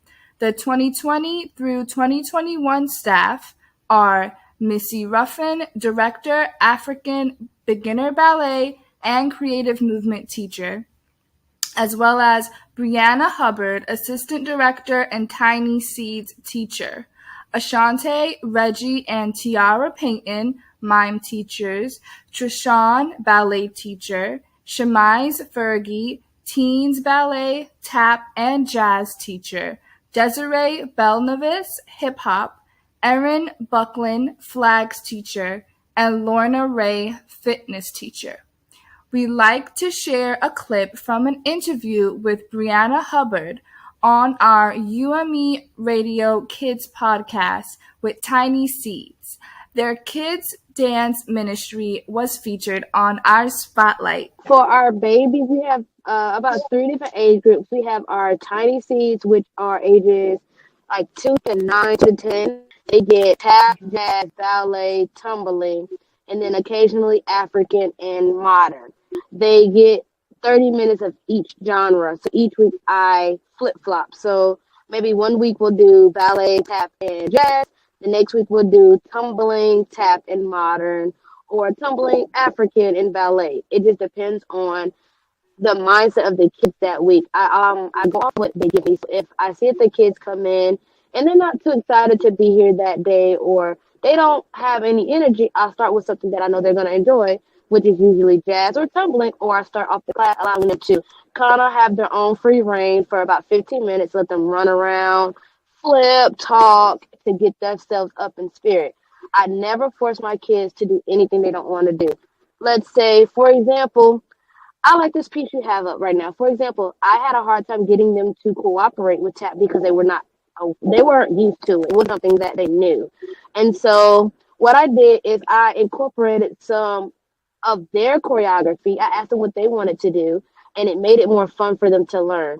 I always believe that a child has a lot of creativity. I may not use all of their choreography, but I always give them input into what, they want to do. We have a variety of children. All of our kids are not technically trained. We have kids who come in they've never danced before. And their parents expect their kids to be able to get it the first day, and they don't. And that's okay. We always tell every student we get that everyone can dance. You don't have to have any level of dance to come in and learn how to dance. Dance is something that we can teach, and we have the patience to do that.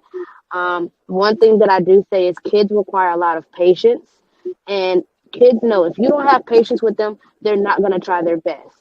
Our kids are very versatile. They love every genre, and we welcome most kids. Sometimes, because I'm the baby teacher, I do take them at 1.5, depending on the brain capability of the child. Most times it is 2, but depending on the capability and the mindset, I can do 1.5. If the child is able to keep up and mentally be okay in class and not cry and want to go to mommy, then yes. But most times, no, we start at 2 because by the age of 2, they're more independent, even if it's for 20 minutes. 20 minutes is better than nothing. I encourage the parents to drop your kid off and leave them. If they can go 20 minutes without you, keep doing it, because as the time progresses, they'll be able to stay longer in 30 and 40 in an hour, and they won't be worried about you because now they have friends to play with, and they're having another curriculum that's not always in the house or driving the parent crazy because the kid wants to play. So now the kid has an outlet. The younger ones, I do not require them to stay in class and hold out. If they're in between the age of 2, I expect them to get distracted and want to take a nap and want to eat a snack. I give them 15-minute breaks every 30 minutes. If you would like to support Seeds of Praise in its mission to spread the gospel through the arts, please do so by visiting getbrandshare.com/Seeds of Praise. Your gift will allow Seeds of Praise Dance Academy to impact many lives.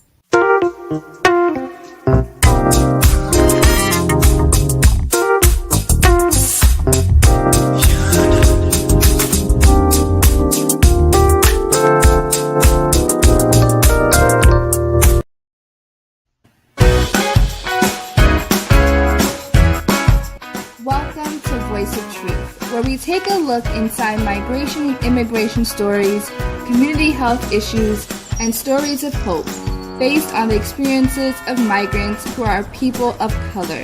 We use other people's stories as a cautionary tale and point of reference to enhance the life outcomes of our migrants.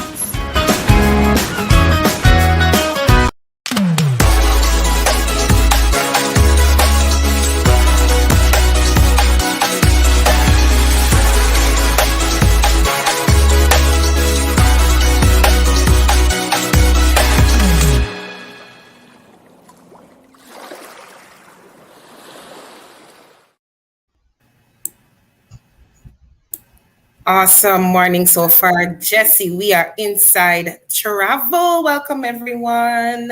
Yes. Hi. Yes, one of my favorite segments, indeed. Jesse, if you ever know what's happening to me on this side, my computer is just going left. Is it going? So we'll let you guys. I think I found my bearings now. All right. Oh, gosh. For global entrepreneurs, this show is for the traveling entrepreneur, people who seek ways to elevate, level up, and create pathways for growth opportunities. We also share with you travel insider deals, tips, tricks, advice, and other information to empower you. So today we have a very special guest, and you've already met her here during our news highlight, Miss Christie, a Jamaican living in Kyrgyzstan, where she serves as a teacher in Spanish and English. So, Kimberly. Hi again. Welcome back. Welcome back. Let me open with this question. Type of icebreaker. When you realized that you had to leave Jamaica to go all the way across to Kyrgyzstan, what was the feeling? What was that like? Oh, all right. So it is something I always wanted, to be honest. But there's a difference between when you really want something and when it actually happens. So when I received the contract, I mean, I screamed, I cried, everything. So it was something that I really got excited for. And then when I got to the airport, I was crying because I'm like, oh, this is really happening. And then getting there was another thing. So it was just a whole wave of emotions. Wow. Thank you for that. Thank you for that. Tell us a typical day for you in Kyrgyzstan. What does that look like? All right. So a typical day in Kurdistan, a typical work day is just getting up, going to work. Socially, there are many restaurants there. They love food. So there are tons of restaurants. So it would be either going to a restaurant, going on tours. They have a lot of historical sites. It's actually a Bible land too. So there are elements of the Bible like the Tigris River from the Garden of Eden, etc., etc. So you get to do tours, you get to explore where you get to explore historical sites. You can look at the Christian territories because there are quite a number of them there. And again, it's just food. They'll feed you. If you go to a village and they know you're a tourist, they're like, do you want something from our farm? Or, can we offer you something? Do you want me to take you out? Oh, hold on. Right? So coming to my mind. So let's first talk about the farm. Like, what are some of the things that you see on the farm? And when you say food, what are some of your favorite foods from Kyrgyzstan? All right. So they have peaches, melons. They have some of the fruits that we have in Jamaica. Some of them too, they import from the US. So there are a wide assortment of fruits. So before I left for the summer, they had a whole lot of melons to the point that they were giving them away because everywhere you look, they had this wide land space of melons. They plant heavily. So they're like St. Elizabeth times 2. Wow. So, sometimes they're trying to get rid of their onions. Sometimes they're trying to get rid of their tomatoes. So, so they do have, a wide variety of fruits. And so it's not like I'm missing Jamaica when it comes on to fruits. And they have fruits all year round. So it's just that with their fruits, they're very healthy people. They eat lots of tomatoes. They use a lot of seasoning in their foods, etc. They don't like spicy food, really. So you'll mostly find spicy food with the Damascus restaurants or the Indian restaurants. Interesting. Jesse, I think I just saw a question pop up. We have a couple of questions. Yeah. Apostle Faith Walter says, where is Kurdistan located? I never heard of it. All right. So again, Kurdistan is the closest country is Iraq. You can also travel by bus to Iran and Turkey. Some people prefer to travel by bus to both because it's cheaper. We're also close to Dubai, Qatar, Lebanon. Afghanistan is somewhere out. Yes, about 4 hours there out. So yes. Kurdistan, Kurdistan.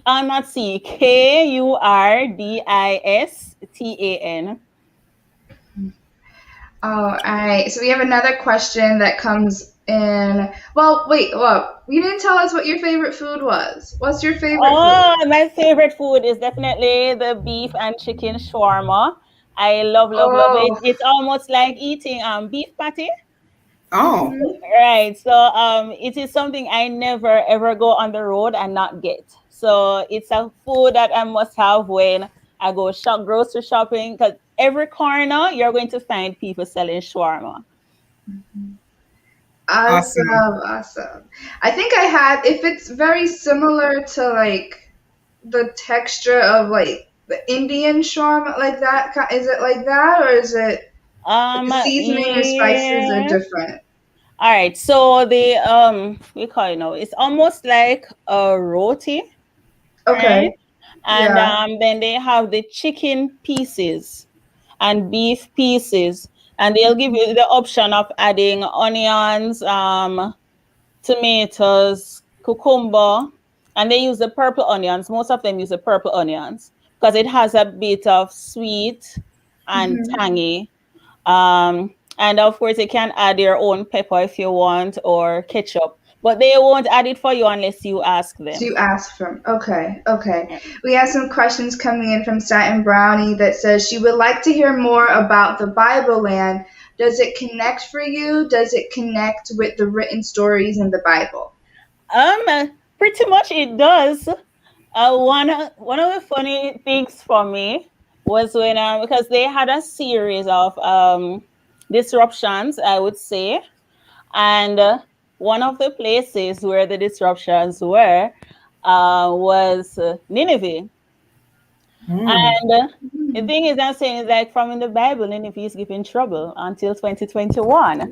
So there's always something about Nineveh. Nineveh is always in the news for something. The Tigris River is one that we can see. Tigris River, it flows through.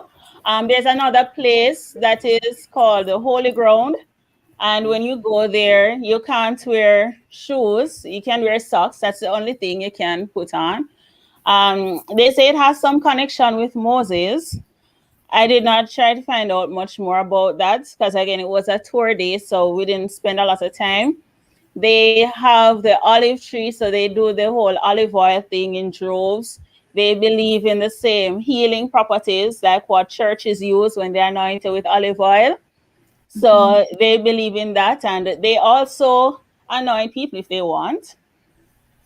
So you have a church there that is Pentecostal.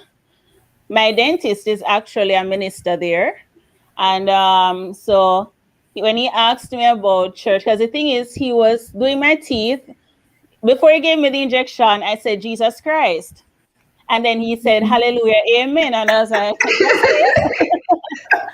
And then he asked me church, and I told him, I said, Church of God. And then he said, tongue talking. And I'm looking at this man like, what are you talking about? So that was when he expressed to me. He's actually from Baghdad, Iraq. So, it has been a unique experience. Question, do you have to...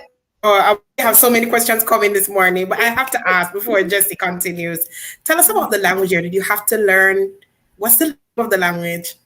All right, so you have some people who speak Arabic, and you have some people who speak Kurdish.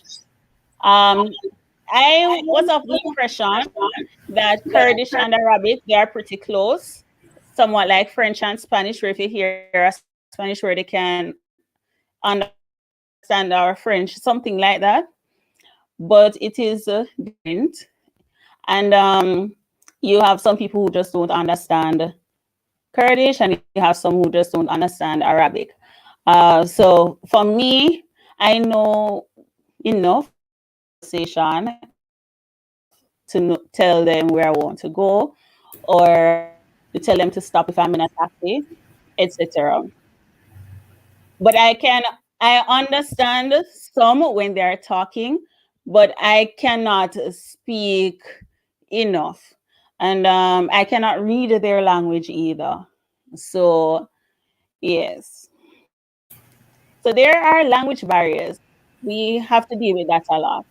I have to deal with that a lot. Sometimes I chat with my friend who understands the language, so it makes it better for me. Awesome. Thank you for that. We're going to go back to the comments, though. We have someone asking up some geographical and we have a map that we're going to pull up so you can kind of help us to about it. So we have Wama Ministries, Apostle Faith Walters. How far is it from Jamaica or the US? Oh, there we go. All right, so it is I think if you pull up a map of Iraq, you would see it better. Yeah, I don't know if you're able to like zoom in on this, but if you like zoom in on Google and kind of go by like Iraq and Syria, like the top Yes, part. all right, so we are close to Syria. We're close to Syria because, as I said, you have people who leave for all right. So here we have Baghdad. All right, so pretty much below Baghdad here, you'll find Kurdistan. Somewhere in between the wording Baghdad. I think I'm seeing a K here. Somewhere right along here. Where I think I'm seeing a K on the map. So somewhere right along there, you'll see it. Wow, that's amazing though. How long does it take to get there though? Or how far? Like in terms of hours? All right, so it's a combination of 21 hours flight time. So 3 hours from Jamaica to what am I talking about? Yeah, so from Jamaica to Miami, right? And then from Miami to Turkey, that's going to give you 16 hours, or some people choose New York. So from New York to Turkey, that's about 15 hours. And then from Turkey to there, you get 2 hours. Some people choose Qatar, and the Qatar route is pretty much the same anyway, in terms of travel time. So it doesn't really matter which one. It's just that the Turkish airline is a bit cheaper than the Qatar Airways. So that's the only difference, but it does not minimize the flight time. Awesome. Thank you so much for that. That's a lot of sleeping and waking though. 21. Yes, that's why. So when I travel on Turkish Airways, I get breakfast, lunch, and dinner. So that is how it is. So on one airline, I'll get 2 different meals, either lunch or dinner, and the other one, of course, will be breakfast. So, yes. Awesome. And we have a listener question here. Jesse? Got it. There's 2 of them. Satin Brownie says, do you experience racism there? Definitely not. Only discriminatory thing is that they are not used to Black people being professionals. Because the thing is, there are a lot of Africans there, and the female Africans, they're mostly there as maids. So even if you find Black people there, it is not a wide population of us as professionals. So sometimes they'll ask you, like, the Africans, they're very excited when they see another Black person, and we are just as excited to see them. And sometimes they'll ask, who is your boss? Because, as I said, they're expecting you to be a maid. And then the thing is, they have a great respect for teachers. So once they know that you're a teacher, it's like the color of your skin has disappeared. Wow. That kind of goes into Apostle Faith's question that says, what was it that gave you the desire to work there? Well, it was actually an opportunity that was presented to me, one of my friends, who we worked at the same school, my former school, Jamaica College. And she, through connections, she got there. And then she told me that, it's not a bad place, it's safe, and it's really safe. And, she said that it's something that I'll enjoy. She said that she knows that I like things about history, and it is a place that is biblical. So she sold me this place based on my interest. And that is how, and she said, of course, you're going to love the food because I know you're a foodie. So all of those things got me sold into wanting to go there. And I can't say that I regret my decision. Awesome. Awesome. Wow. Thank you so much for answering that question. Compare working as opposed to going on a vacation in Kyrgyzstan. All right. Working there. Working and vacationing. All right. There are people who come there for vacation purposes. From, how would I put this though? Beautiful place, right? It's just that there are no beaches. It's not a Jamaica. Some of the times my students, when they Google Jamaica, because it is through me that they even know that Jamaica exists. Wow. So they look it up and like, Miss, why did you leave this beautiful place to come here? You know, Miss, it's boring, whatever. Because, it's the activities, the social activities are not as much as you would find in Jamaica. But for people vacationing there, it is an experience that they will enjoy because, the locals, they will try to get you to do some outdoor activities like camping. When you pass along the roadside, you'll see people having their picnics, taxi drivers having their picnics, playing games. It's commonplace. Nobody is troubling them. So for tourists, like say you guys decide to come and visit, I mean, it might appear to be a culture shock at first, but riding it out after a day or two, you get an appreciation of the place. It is like an acquired taste. So it is not to say, oh, I'm going to go rafting or I'm going to go swimming. The dressing is more, well, they're expecting people to dress appropriately.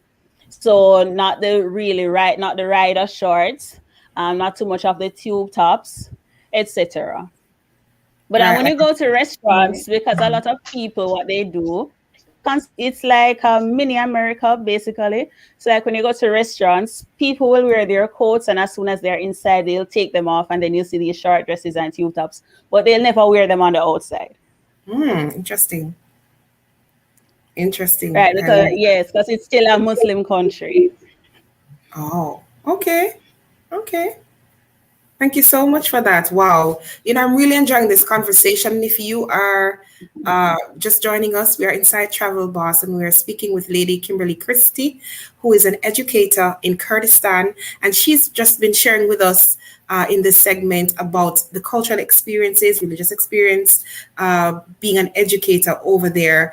Ms. Christie, thank you so much for being with us and for answering all the questions. Listen, the next time you come and you have this conversation with us, and we have questions still coming in, you have got to give us a look inside your photo album, just to show us some of the highlights of being in Kurdistan. Just your question.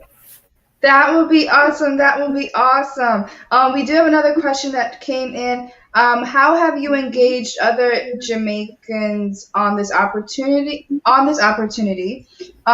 the other one is, if that is something that you have interest in doing, you have such a delight. You are such a delight. Oh, well, yes, I have in fact told people about it. The school is like a group of schools. So their website, Sabis Careers, is always open for people. So I've spoken to those who may have wanted. I switched schools actually from Sabis, but my school, the school that I'm at now, even though it's an international school, it's not as wide scale as my former school. So pretty much I'm the only Jamaican there. I'm one of 3 Black teachers there. So it's very hard to hide. So yes, I'm the only Black teacher in high school as well. So it's something that I do. And if anybody wants, they can always go on Sabis Careers, type that in Google, SABIS, and they'll see a list of schools they have in Africa, Asia, they have in North America and South America as well. They keep expanding. They just opened a school in China. So, yes, if anybody wants to try, opportunities there.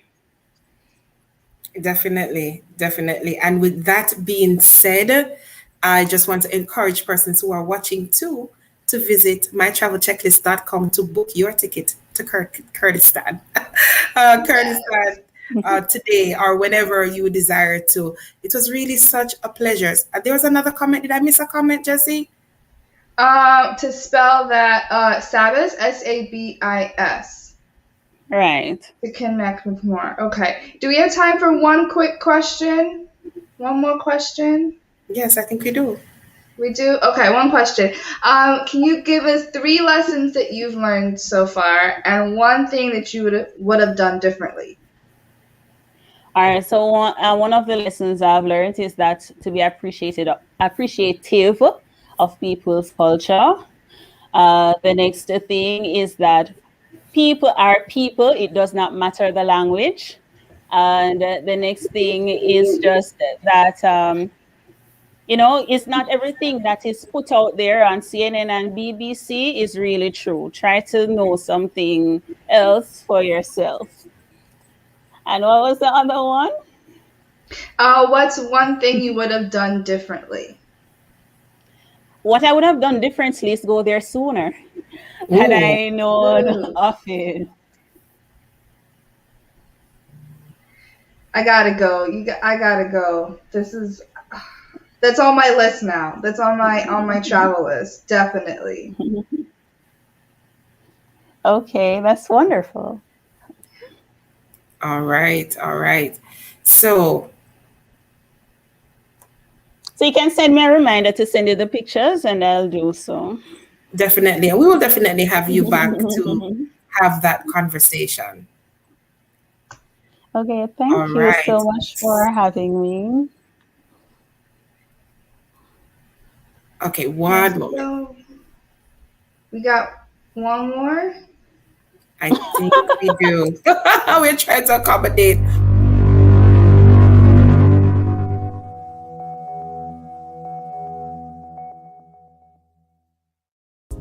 Do you love to travel? Have you heard about mytravelwishlist.com? My Travel Wishlist, a UDMI travel brand, provides all-inclusive solutions to travelers. We provide 3 key solutions. 1. Travel booking for any occasion, individual or group. 2. Destination weddings, family retreats, and adventures for kids by or partners. And 3.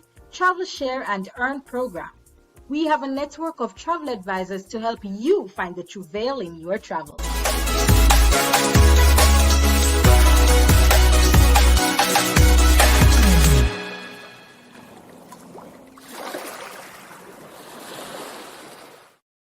He is one of the owners of mytravelwishlist.com. Greetings, Mr. Marrett. How are you? Hey, I'm doing fantastic here. And how about you yourself? I'm great, actually. You're about to tell us a little about mytravelwishlist.com. Our audience would love to know, what is it about? Well, as you know, travel is an amazing thing. And I was one of those persons who was fortunately had the chance to travel extensively over the years. I was a part of a band and we did a lot of travel internationally and nationally. And so travel, I think, is a great thing. Expand the mind and give you a sense of how big this world is, and you can imagine more. And I think wealthy people are ones who normally travel. It's called My Travel Wish List. And of course, it's a UDMI travel brand, and it provides all exclusive solutions to travelers, right?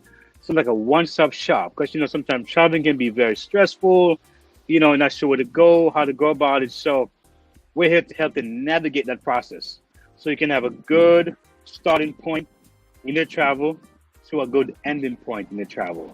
So that's pretty much the fundamentals of what it is to give you that experience, where it's not stressful and you feel all burning down, and you walk away saying, hey, I found the right help I needed, and hopefully you can share with others, and so they can have the same experience. So, as Yeah. a client myself, maybe I want to use this medium to travel someday, and so I want to know: can I travel to every part of the world, or are there specific destinations?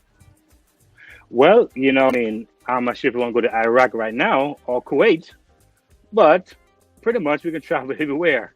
You're looking at different airlines and hotels. I mean, travel booking for any occasion and any individual or groups.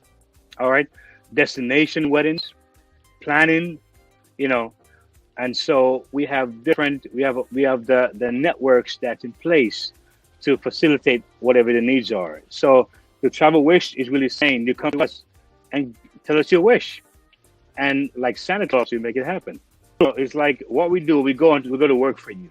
So what we do, we hear your needs. You're going to convey to us what you want. We can also share some things as well.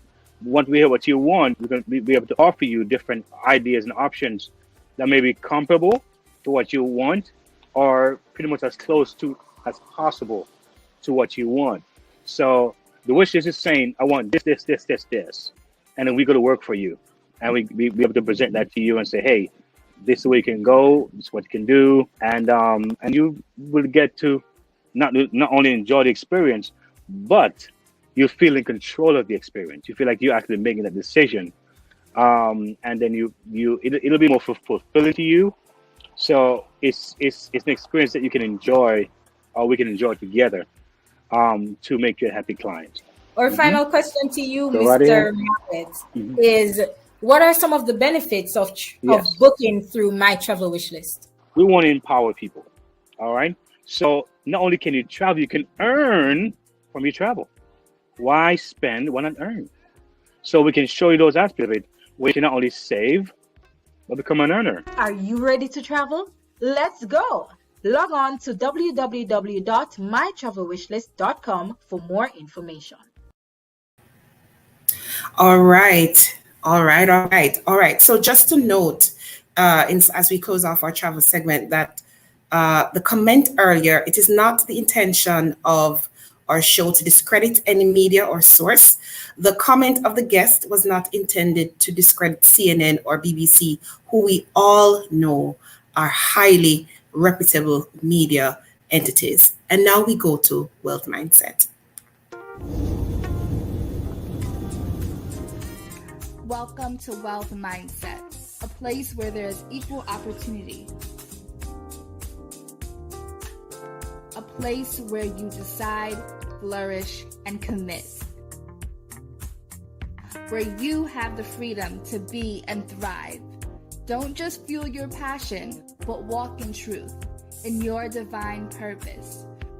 Reap the rewards God has for you. Join us while we take a look inside the purpose mindset, where we look at business sense, money matters, coins and currency, and checks and balances. We talk about growing your network, net worth, and net income for your family and the community. Let's empower Black families and support umeradio.com. Don't also forget udmibrands.com and familyalltheway.com. Summer. Listen, 10 sweet yet short weeks to enjoy some of our favorite traditions. Maybe it's sipping an ice cold drink on the porch, spending a weekend at the beach, or cooling off with the kids at the pool. It's almost to an end. Now that you think about it, you might even decide to treat yourself to a new porch swing, or even a beach umbrella, or suddenly realize that you need to buy more goggles because the kids lost theirs again. So before you start filling up your online shopping cart, Jesse, we've got some tips for everyone that they'll want to check out. No pun. Yes. Yes, I know. Pun was good, by the way. So we're going to check out some online shopping tips. We have 2 articles to share with you guys from consumer.ftc.gov. And the first one is what to know before you buy something online. So when you guys buy something online, you want to make sure you do comparison shopping. I know I do. So you use the power of the internet to compare prices of different websites. We got these tips about using comparison shopping websites. So, you know, you go on Google, you go on eBay, might find it cheaper on Amazon, might find it cheaper on this other website. You know, do your comparison. Also take into effect shipping and how fast you'll get it. Exactly. And always watch for fine prints. I always say that too when you're doing comparison in online shopping, because those fine prints will get to you. They'll tell you one checkout price, and then when you actually check out, icon that has a note below it. So guys, look out for that. Think critically about online reviews. Reading other people's opinions about a product can help you make a decision, but some reviews are downright fake or not completely honest. You may not know when a reviewer got something like a free product in exchange for the review. And True. I know that I use Google. Sometimes I use, you know, if you're on Amazon, let's say, and you just scroll down to reviews. Some people are just mean to be mean because I've gotten the same product. And I'm like, why are they making such a huff and puff about this little thing? You know what I'm saying? Definitely. And sometimes you have a little blue icon that pops up and it says verified purchase. So you can look out for that as well. Pay attention to details. Before you buy something online, know when it'll ship and what to do if you want to return it. That is completely true, especially if you buy on small brand businesses or like Etsy and some of those places where if I'm shopping on Etsy per se, I'll look at where that business is from. It might not actually be in the United States. It might be in Africa or it might be in Europe or something like that, which is why it takes longer to deliver. So you want to make sure you know when it'll ship, how long the delivery time process is for it to get to you, so you're not shocked and like, why is this taking forever to come to me? Tip number 4, pay with a credit card if you can. That way, if you get billed twice for the same item or you get billed for something you never got, you can dispute it. True. I have had to do that before. And last but not least, find out what personal information shopping apps collect. Shopping apps might give you exclusive deals or reward points, but they might also take your personal information like your name, number, and email, and they might use your device's location. So, you know, we always get that pop-up on our cell phones, allow for this app to look at your location, and it does tell you like they're going to have access to X, Y, and Z. You have the option to deny it or allow it. Yes. Spot this or any other scam, it's important to report it to the FTC at reportfraud.ftc.gov. Definitely important. Right. Yeah, and so go ahead, Jessie. Oh, now we're going to go into your retailer, know your retailer and your rights, because like you said, Marsha, there's a whole bunch of scams, and COVID-19 definitely opened the doors with a whole bunch of things going on. So we want you guys to be protected with these scams that are going on. So when you shop online, sellers are supposed to ship your order within the time stated in their ads, or within 30 days if the ads don't give a time. If a seller can't ship within a promised time, it has to give you a revised shipping date with the chance to either cancel your order for a full refund or accept the new shipping date. So before you shop online, especially from an unfamiliar retailer, remember these 3 things. Check out the company or product. Search online for the name plus terms like review, complaint, or scam. See what other people say about it. Read the seller's description of the product carefully. If the seller has name brand goods at steeply discounted prices, they might be fakes. Yeah, can I tell you that I got caught in a scam one time way back when, before I was educated about it. Spent some money to get, I think it was a dress that I bought, and then I just didn't see it within the stipulated time that they said that they would have delivered. Went on Facebook, having conversations back and forth. And yes, somebody did respond. But even with the response, I still didn't get the product. And so I just started trolling them like, listen, you guys are thieves, things like that. So you definitely have to be careful about that. Check out the company. Check out the company. Yeah. Number 2 says, look at the terms of the sale. Make note of the total price, including taxes, shipping, and handling, the expected delivery date, and the policies for refunds, including who pays for returning, shipping, and if there is a restocking fee. And last but not least, again, pay by credit card. You'll get protections under federal law, so you don't have to pay for things you ordered but didn't get. And also, if someone happened to use your credit card without you knowing, buying a purchase, they will be able to refund you if it was not you. So, and I had to do that before and call a credit card company, and there was a certain type of product that was purchased. This is for LTR mostly. And I'm like, I do not use that product. And they had to cancel it. But in the time that it took to cancel the order, it was already shipped out. I still got my money back. But I'm just like, oh, okay. Yep, that's what it is. And then I just eventually canceled, not my membership with that company, but just got a whole new card in general. But yeah, that pretty much, guys, is but before we go, though, I want us to have a quick conversation with Racquel, and she is a digital strategist for UEMIBrands.com. Hi, Racquel. Welcome. Hi, can you hear me? Yes, we can hear you now. Thank you so much for I come on your show on so many roles.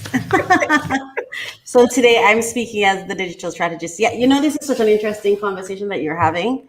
And I just want to underscore a lot of times, right? Like when we work with persons, they're constantly saying, oh my God, this is so difficult. Can you make this easier? Can I just go in and do this and do that and move through? Can I just, even sometimes they make a purchase and then they call us back and they say, what was this? What was supposed? And we're like, the terms are right there in front of you. And you have an obligation. And I know that a lot of persons, like, for example, my persons in my network would say to me, can you make it simpler? Can you make it simpler? And I would say, no, I can't make it simpler, because the compliance, the terms, their key information that they just have to get, whether they buy or not. It's better for you to decide not to go through it and not buy it or agree to it than for us not to have it there. So sometimes I always say, either someone else work and you pay, or someone else pays and you work, right? Mm-hmm. So we have to come into the consciousness of, when I am expecting ease of access, when I'm expecting easy flow, whatever it is that I'm expecting, who pays for it? Because in the long run, a lot of us are paying for it, and then we're wondering later on, and we're sad later on, why is this costing me? How did this happen to me? Why is my computer system not functioning properly? Why is my phone not working properly? Why am I seeing strange pop-ups? Because of ease, because you desired ease, then there's certain access you gave out to your own devices sometimes, and you're not even realizing that that's what you're doing. You're giving people you don't know power, and this is just my personal opinion, but you're giving them power of attorney over what you're doing, over your operations. It really is. When you're and we have to get to the place where we take online seriously. I say to persons, especially because at UDMI Brands, we serve digital entrepreneurs and businesses, and we build we do digital enterprising. We help our clients to build digital enterprises and then provide them with support. And it's not just regular support. We ensure that the way they're operating, we work with them to ensure that the way they're operating online is in compliance, that 5 years down the line, you don't get wealthy, you hit the millions you were hoping for, and then boom, you get slapped with charges. The way you collected that was not right. The way you did that was not right. Because it's when you're not earning, nobody cares. But the minute you become successful, everybody cares. Now, you may be thinking, yeah, but we're not really earning right now, so all is good. But what happens if tomorrow your business goes millions? How will the digital decisions of today impact your business tomorrow? If your business tomorrow hit the mark? Yeah. You know what I mean? What will you do then? And for those who are shopping, take the time to read. You cannot be making purchases and not look at the terms of the sale. You've got to, or otherwise you're going to pay later. You either pay time now or pay money later, right? So it is important for persons who are online to understand how different platforms operate. Are you on a website that is being maintained? Are you on a website that could make your device vulnerable? Are the websites you're visiting and browsing, are they safe for you to go there? Do they protect you? Those are questions we have to ask, because people have a tendency to separate digital from physical. I don't. It's just another way of operating. It's all space, right? You see, we got comfortable with our feet on the ground, so we believe that everything happens on the ground. But no, everything is happening in the mind.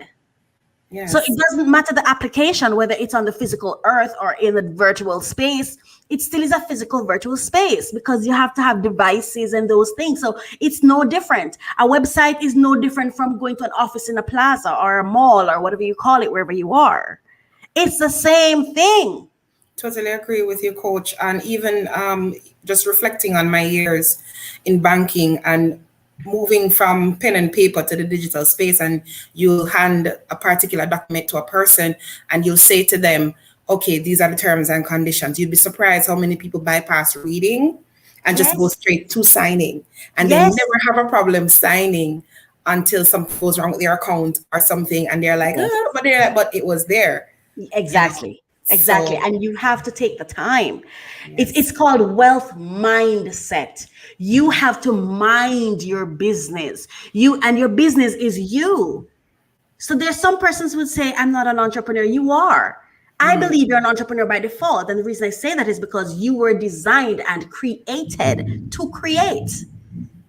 You were designed in the image of him who, or he or she, or whatever you call him, your understanding of God, the one, the creator who created us all. He created us in his image, right? So we are creators. You're an entrepreneur by default. You don't have the luxury of just abandoning the CEO or chair position in your own life. And if you do, I promise you, someone will take that seat. I like the I don't know if persons really got the dialogue that Jesse shared at the beginning of Voice of Truth today, but it's very important to pay attention to whoever pays runs the ship. Whoever pays, whoever did the investment is the person in charge. You can't not pay and then show up expecting to receive something. And I think that's what's happening to a lot of people right now, where they don't want to invest in it something, or they want to pay. You see, I think you always get what you pay for. If you pay cheap, you get cheap. Yes. And so even in shopping, when you shop and you choose, I want this deal and I want that deal. You see, it's important we have a company called Shop and Own. We don't just say, okay, let's hop over here and buy something. Everybody shops on Amazon. But who reads what you're shopping for on Amazon? It takes time, right? We don't just go and say, let's pick up this and give to you. We actually do our homework.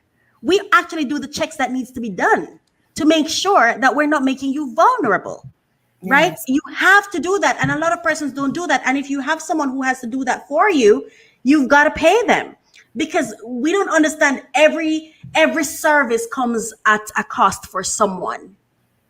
And if you're not going to do it for yourself, then you may end up having to pay someone else to do it, whether directly or indirectly, whether knowingly or unknowingly. So we really have to be careful. And I like that you guys are talking about this, because this is a big deal. I say to persons, you need to consider your digital strategist or engineer, or your digital whoever manages your e-commerce platform is no different from the manager of your business.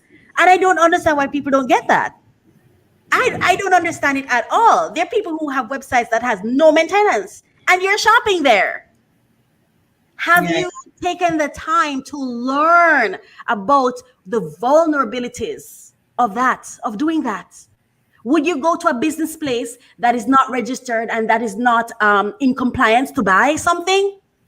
Would you go to a business place that doesn't clean its floors to buy something? Then why are you doing it online? Why are you doing it online? What's the difference? True. Thank you for that. Because it's virtual. Yeah. Yeah. Thank you for that. We want to go to the comments because we are winding down, and we have one more Ministries, Apostle Faith. She says, so true, coach, to read everything before ordering. I got caught up in some situations like that when I ordered from a US company and realized I couldn't return certain items because I was dissatisfied. And she continues to say, I ended up had to keep the products which I didn't want anymore. Oh, on Amazon, I read the reviews before ordering the majority of my orders. Awesome. And she says also, yes, it's a great deal of information that you give your listeners. Thank you, guys. And thank you to Apostle for sharing with us this morning. But I absolutely agree, Jesse. Like, you just got to do it. You can't afford to be lazy. You know, you have to be accountable to yourself. Exactly. And even not just only shopping online, but in store, when Coach Racquel says you pay what you get for. And, you know, my mom always made this little thing, which is true. Like, 2 things you don't buy cheap are bags and shoes. That was her thing. Don't buy cheap bags. Right? If you're gonna go cheap, 2 things you don't go cheap. Definitely shoes. Don't buy cheap shoes. Nope. Yes, by the time you pay for it. And I would add to that, do not buy cheap websites. And websites. Buying a cheap website.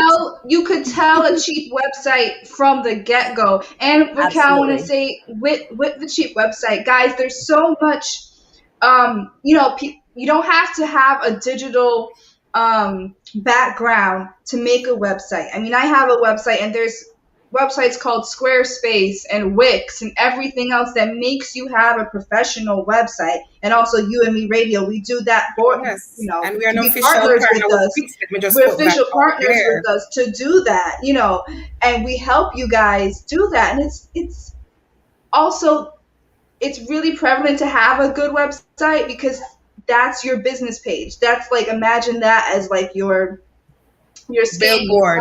It's no different.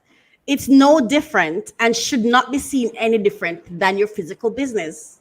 Right. And this is the question I ask sometimes, like when persons talk about the websites, it's like they expect to get a website for $100. Like one time someone reached out to us and they have a website that they wanted for $100 to sell cupcakes for $100. No. If you're opening a business, you're thinking about grill, you're thinking about security, you're thinking about you don't want anyone to break in. So why do you think online is any different? Yeah. I could give you a $100 website, but my integrity wouldn't allow me to.